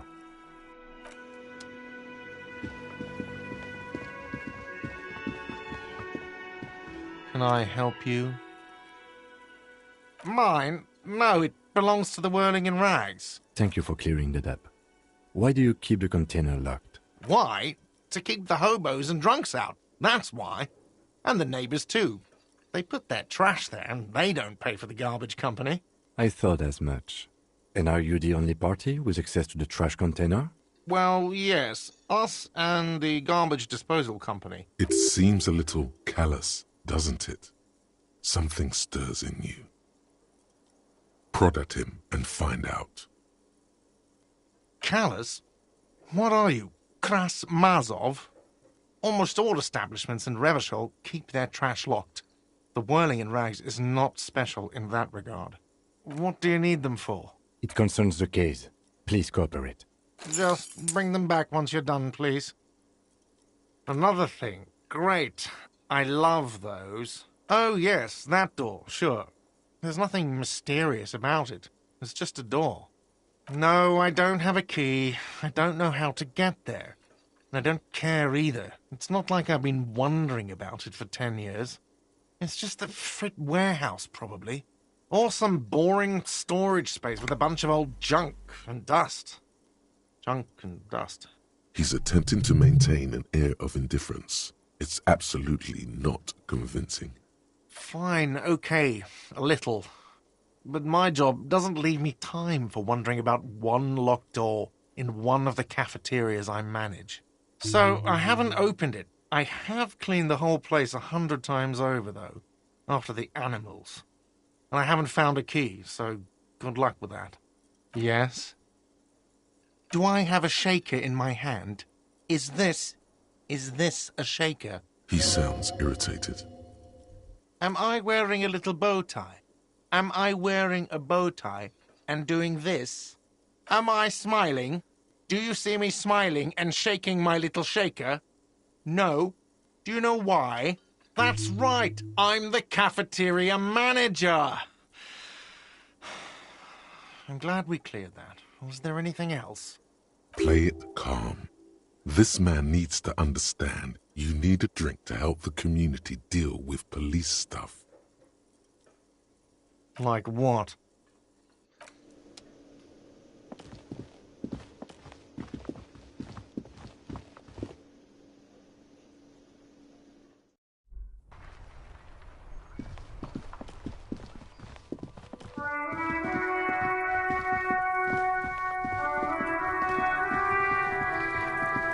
This trash container is locked.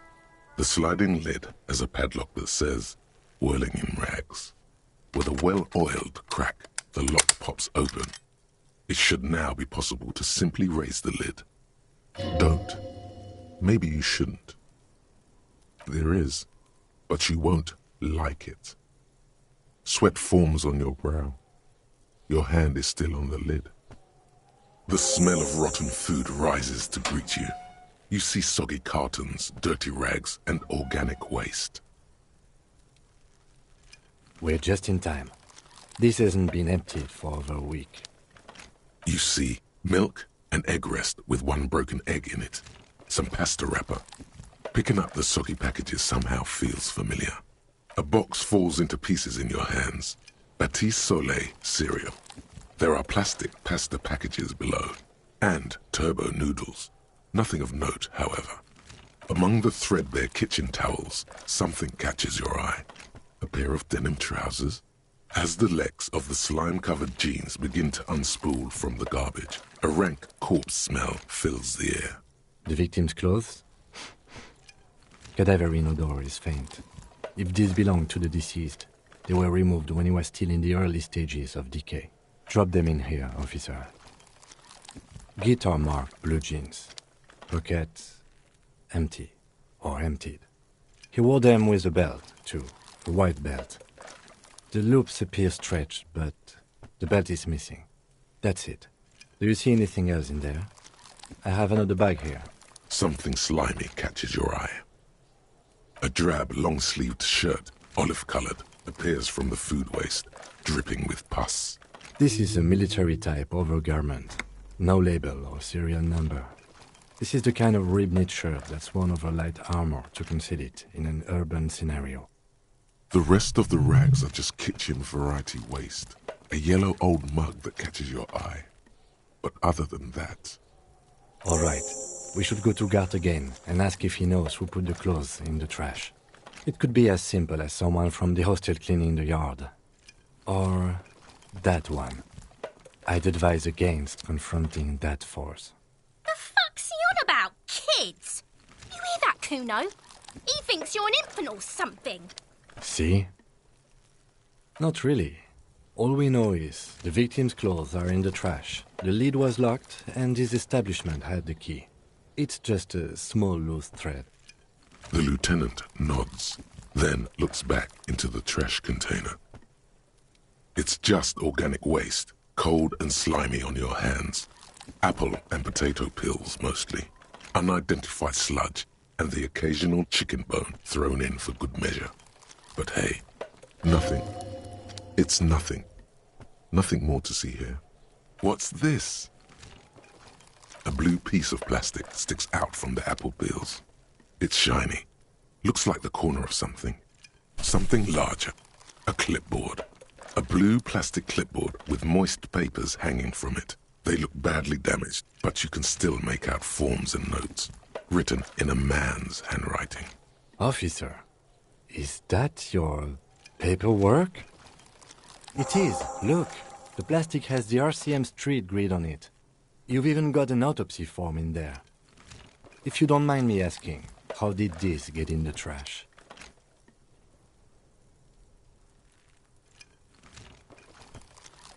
Well...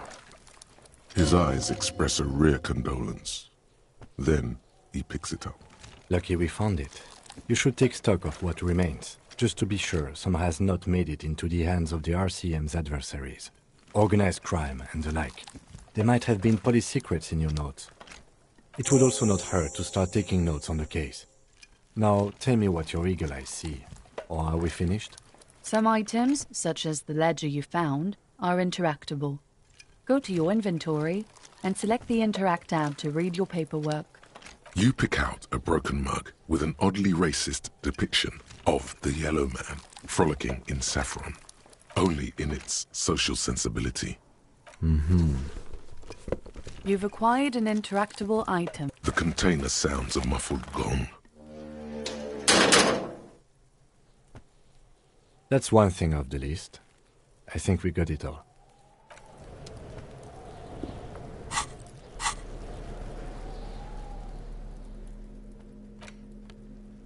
It's just a racist mug.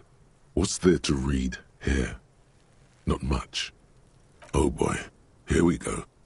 What are you going to say about a broken, tossed-away mug that you dug out of the garbage? But it was in the trash. Why not just call it out when you see it?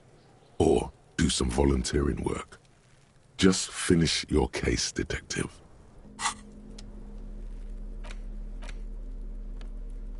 It's the ledger you found in the trash. A pitiful cabbage of white and yellow papers hanging from plastic board, barely held together by a metal clip. This sad display is made complete by the faint smell of urinal cleaner. There's a piece of toilet paper, or is it cleaning tissue? No, it's toilet paper, desperately sticking to the back of the blue plastic clipboard. It's a metaphor, For you. Below the pathetics? Terror. Do not look into its blue heart. It's just toilet paper sticking to the back of the plastic clipboard. You can take it off if you want. If you want it to be kitchen tissue, it can be kitchen tissue. It's not though. It's toilet paper. Still wet, the toilet paper, kitchen tissue, peels off the plastic easily. All you have to do is shake it off your finger and voila, the ledger now looks marginally better. An aluminium block runs the width of the board, biting down on the paperwork. Its crocodile teeth are the only thing keeping the papers together. A regular pencil, the tip worn down to nothing, has been attached to the clip. The surface is interrupted by a silvery sticker. It's rectangular, sparkling with iridescence. You don't know how you didn't notice it before. What? Yes, halogen watermark used for adding information to RCM property. It depends. Aside from an anti-counterfeiting stamp, mine has my station number and address. The information varies by date of issue. How many years you've been on the force, he's thinking. It'll have that. Any capable light with the right wavelength will do. All RCM vehicles have headlights designed to reveal halogen watermarks. Mine too. This means you can read the watermarks if you just turn the lights on. Okay. While a bunch of sodden papers sag from the clipboard in your hand, it's a sorry sight. They're not exactly white. They're yellowed in patches by sunlight and alcohol, and covered in dense blue handwriting. Ink escapes into watercolor patterns, reaching its tendrils across entire pages. The paper itself is checkered, with faint red lines, forming short paragraphs. Once in a while, there's a red stamp that exclaims, "Case files commit to paper."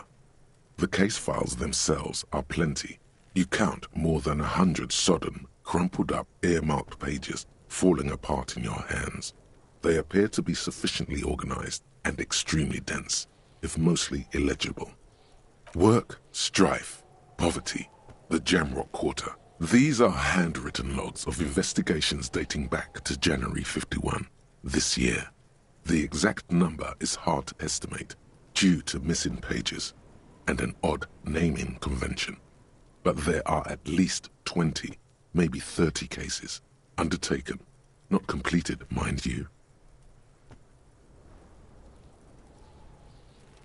It's the middle of March. You have attempted 2 cases a week on average. Huh? 2 complex cases to undertake is a lot, yes. You really have to push yourself. I would not suggest it, lest you start making mistakes. 2? That's a lot. I didn't mean to say you are making mistakes, by the way. That was presumptuous of me. It's okay. We all make mistakes. God knows I've made my share. He tries not to think of them. Like a fan of gills, the checkered papers dry in your hand. The handwriting is extremely dense, if mostly illegible. Yes, it appears you employ a, shall we say, robust yet literary system. Each investigation has its case number written on the margins. Yet, still more tellingly, most are accompanied by a name. Yes, all caps. One is called The Next World Mural. Another, The Square Bullet Hole Murders. Another yet, The Unsolvable Case. Others appear more light-hearted. The Guys on a Couch in an Unexpected Location, and The Murder at the Hookah Parlor. Even the rare article-free Collapsing Tenement. Murder features prominently throughout. It's going to take an effort to piece these case files together, but it can be done. Once you're done inspecting them up close. You mean the alphanumeric? Officer, precinct, time of arrival at the scene? Oh, you mean the titular? Yes, well, so do I.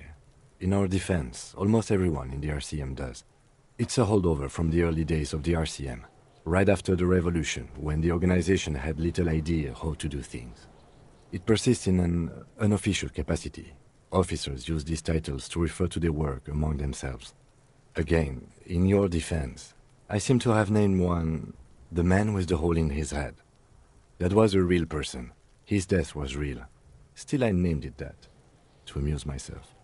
I pray his loved ones never find out. Rail spiked through the head. He died. It was a workplace accident. There is, for precisely one more. 15 pages near the end remain untouched by the damage. The checkered grid forms a structure of passages, breaking the case into subtasks to accomplish. The tasks you've completed flow out of the kind green ape pen in a brash freehand similar to the rest of the letters. The wording comes easily. It's almost robotically simple, a language developed for mental rigor and simplicity. Inspect the victim's body. A satisfying slash sounds across the paper. You're done, it seems to say. And you, and you. Things to be done and things already done. The composition of reality. This is an extremely useful tool for a detective of the citizens' militia. Now all that remains is to name the case. No, actually. Any ideas? Furies. Yes, well, I don't know. I have to be honest, I'm not experiencing the internal strife that it refers to. And also, could you make it less poetic somehow? Just a normal case name, you know? Think, what would that be? A good normal name. Great, that's great. That's actually what I was thinking too. The Hanged Man. Good strong name. We have a very good name for the case now. I'm going to start calling it the Hanged Man. It's good we sorted this out. You don't exactly close them, so much as distance yourself from the smelly papers. They're a little further from your nose now. In the back, you see thin, translucent copier paper. Some neon yellow, some bright red, all covered in boxes, like marching armies. These look like official forms, waiting to be filled out. Then rip them from the binder and hand them out, according to type of form. 3. The topmost are misconduct fines, the middle ones are station calls, and the bottommost are field autopsy forms. Each is easy enough to make sense of. A monetary penalization ranging from 20 to 250 real. Severe cases allow for 1,000 real, but that requires special paperwork. The details of issuing these fines are spread out over the rest of the fields. These are quite sinister in turn. They give a date and time for the person to appear at the specified precinct police station. Below the call are the criminal charges you risk by not appearing. A dozen pages of thin copy paper, bright red in color. You see the parameters of a deceased human form waiting to be filled in. Age, sex, condition of internal organs. Yes, all that remains now is to fill those forms and hand them to people. Fines for wrongdoers, interview requests for bad guys, and field autopsies to dead guys. What delicious power hid within this pathetic mess. You feel better. The rest of the stinking cellulose is much worse for wear. Being sandwiched between the board and the rest of the paperwork must have spared the fragile copier paper. Arson, petty theft, spousal abuse. Handwritten logs on dozens of investigations date back to January 51. Stamped case files, commit to paper. These are your last couple of months in Revachol, Precinct 41, Jamrock Quarter. You don't exactly close them. It's made of dark blue plastic, hard enough to beat someone to submission with. The edges are rounded, however. The U4 size board feels thick and heavy in your hand. Light shimmers on its wet surface. On the back you see the embossed letters, RCM. Blue. The blue heart. Don't look into it. Something rattles inside, ever so lightly. Is there a hidden compartment? The plastic shimmers like lapis lazuli, but it is not see-through. You cannot see to its center. With your hands, U4-sized pages hang from the clip screwed to the top of the board. The acidic stench of rotting food is rubbed off on the cellulose. It now forms the base of the experience. This base surrounded by a faint air of spoiled meat, the stuff of death itself. and then sprinkled liberally with the citrus zest of toilet cleaner.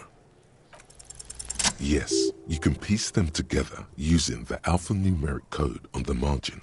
It always begins with HDB41, then date of initialization and time of arrival on the scene, followed by the title.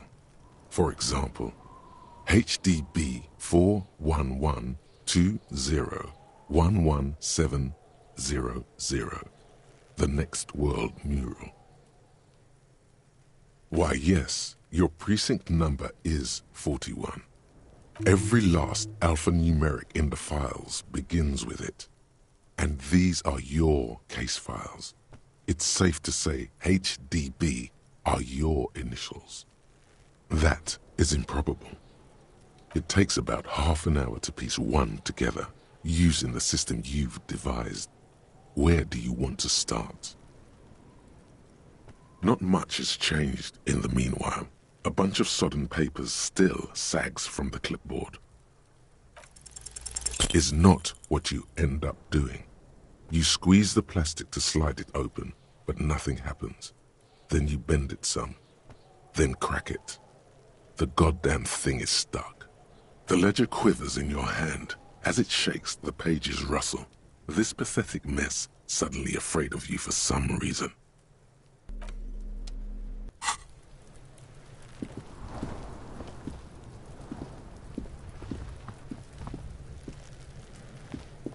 Fuck does Kuno care? Yeah? The kingdom of Kuno? The fuck do you want with it? Yeah, Kuno doesn't know shit about that. That shit is beneath Kuno. Listen, listen. Kuno doesn't care about this small-time shit. Just listen.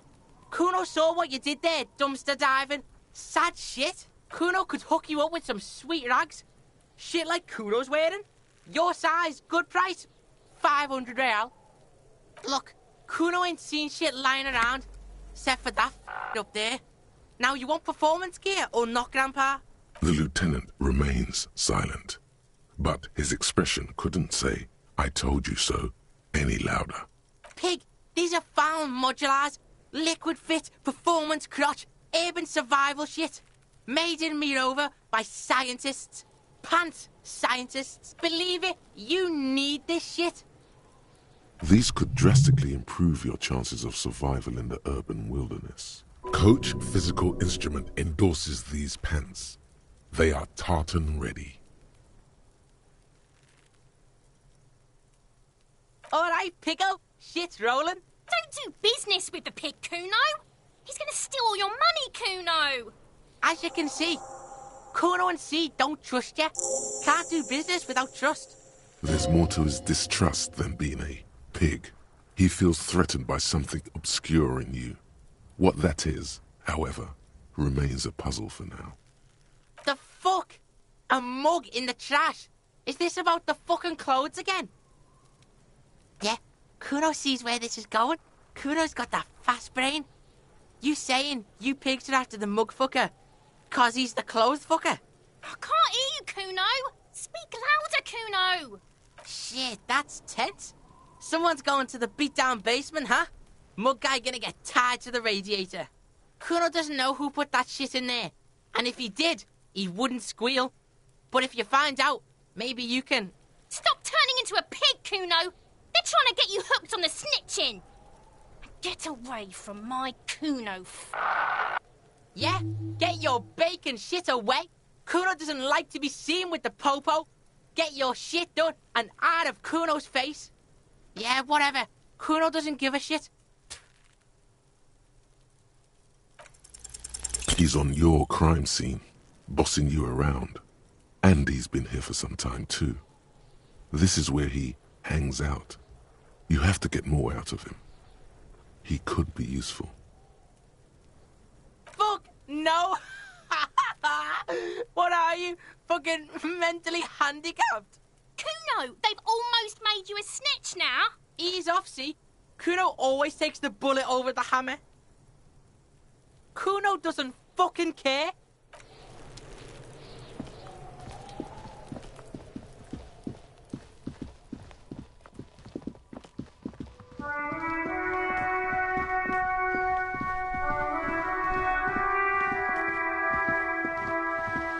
Hello, sir.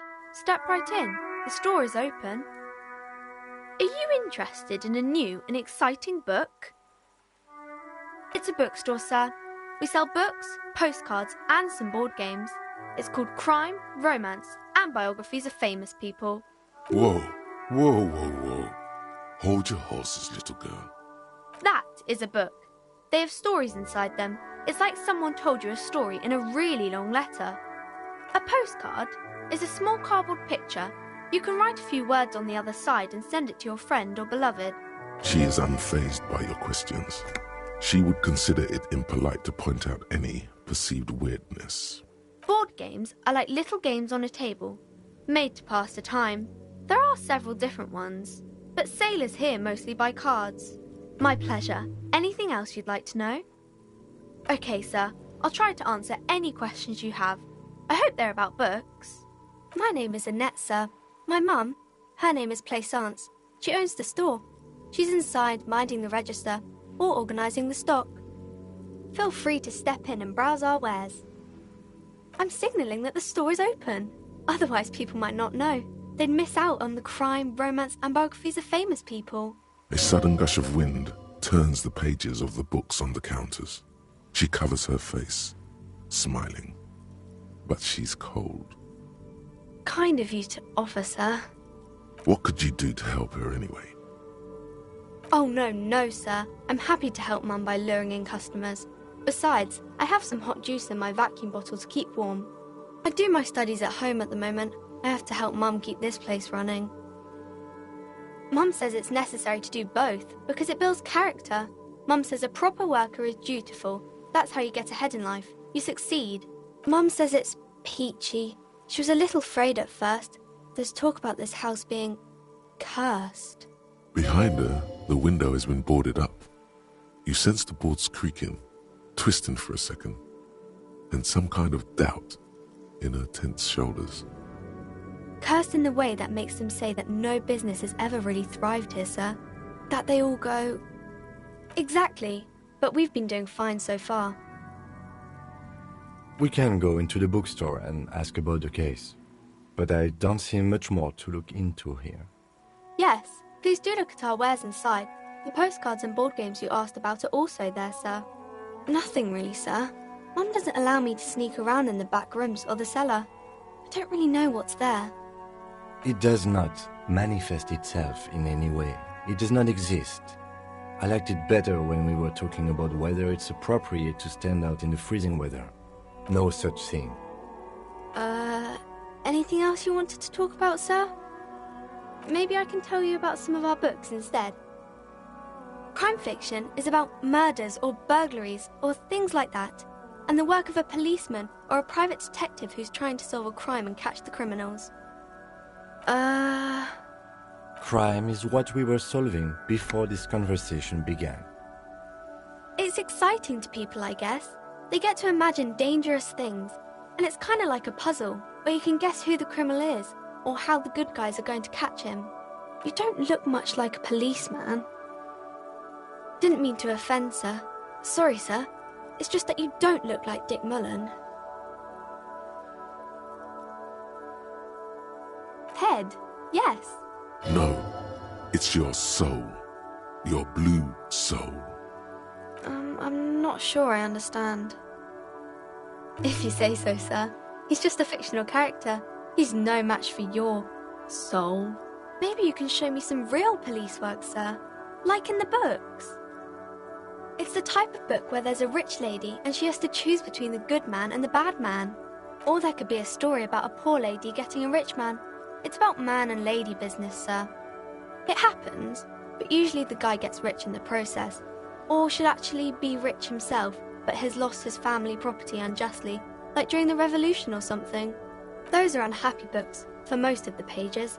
People sad about what they have lost, but then it all turns out just fine in the end. These are not very common. You can't have a choice between bad and bad. Nobody wants to read a story like that. Well, maybe then it's fine. Maybe if the lady then decides not to pick either, because she doesn't need a bad man. Yes, That would be interesting. That's really not a proper romance story. That's more like everyday life. I guess, yes, people in books are always very interesting, especially the romance people. I haven't read many of those. Maybe you should ask Mum. I don't think it's a romance story if the main characters break up, though. No, I don't know. Yes, she knows books, definitely. You clearly have issues you need to address. Maybe some about other books? Oh, kings and queens and generals of old, or artists and writers, or musicians, those kinds of people. There's usually something extraordinary about them. I think that's why people read them, to find the secrets of their fame. Seems like most people who read those books fail to get more famous from reading them.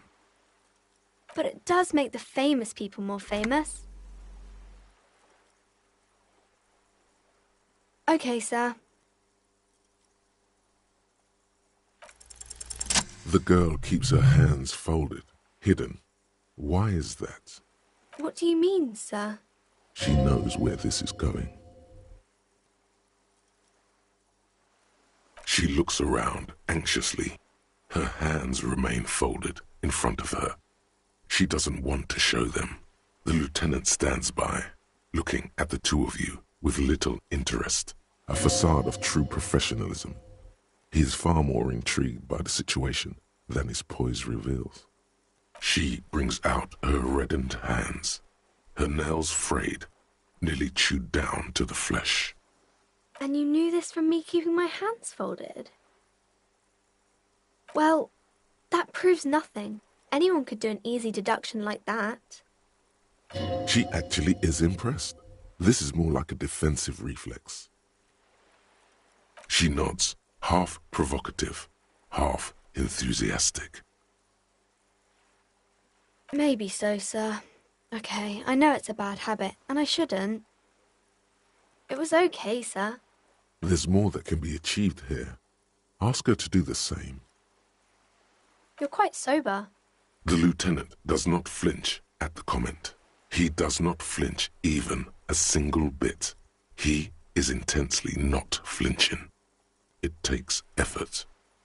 Because you usually aren't. I'm sorry, sir. I hope things get better soon. There she stands, swaying on her feet, assaulted by the early spring breeze. She smiles at you. The whole situation suddenly feels familiar, somehow. Because you know each other. She's been talking to you so openly because you've talked before. Yes, I stand in this spot all the time. You've been running around all week without your shirt on, sir, telling people about being a star or something. I don't really understand who those stars are. Of course, you've stopped by a few times. You certainly look better than the last time I saw you. Yeah, I can see. You don't have party eyes anymore. Party eyes? Yes, of course. That makes sense. I'm not surprised children have seen you running around with party eyes on, he thinks. Not at all. You know, like a cat in the dark, all big and wide-eyed. It certainly looks odd on a man. The swiveling eyes of a loony drug addict. That is what she meant. You were probably gurning too. Fuck yeah. You should get some party eyes right now. Snap those sequins on you, boy. Oh, baby, that's not what you have to worry about. Worry about the important thing. I didn't know I had to do that. I'm glad I could help you, sir.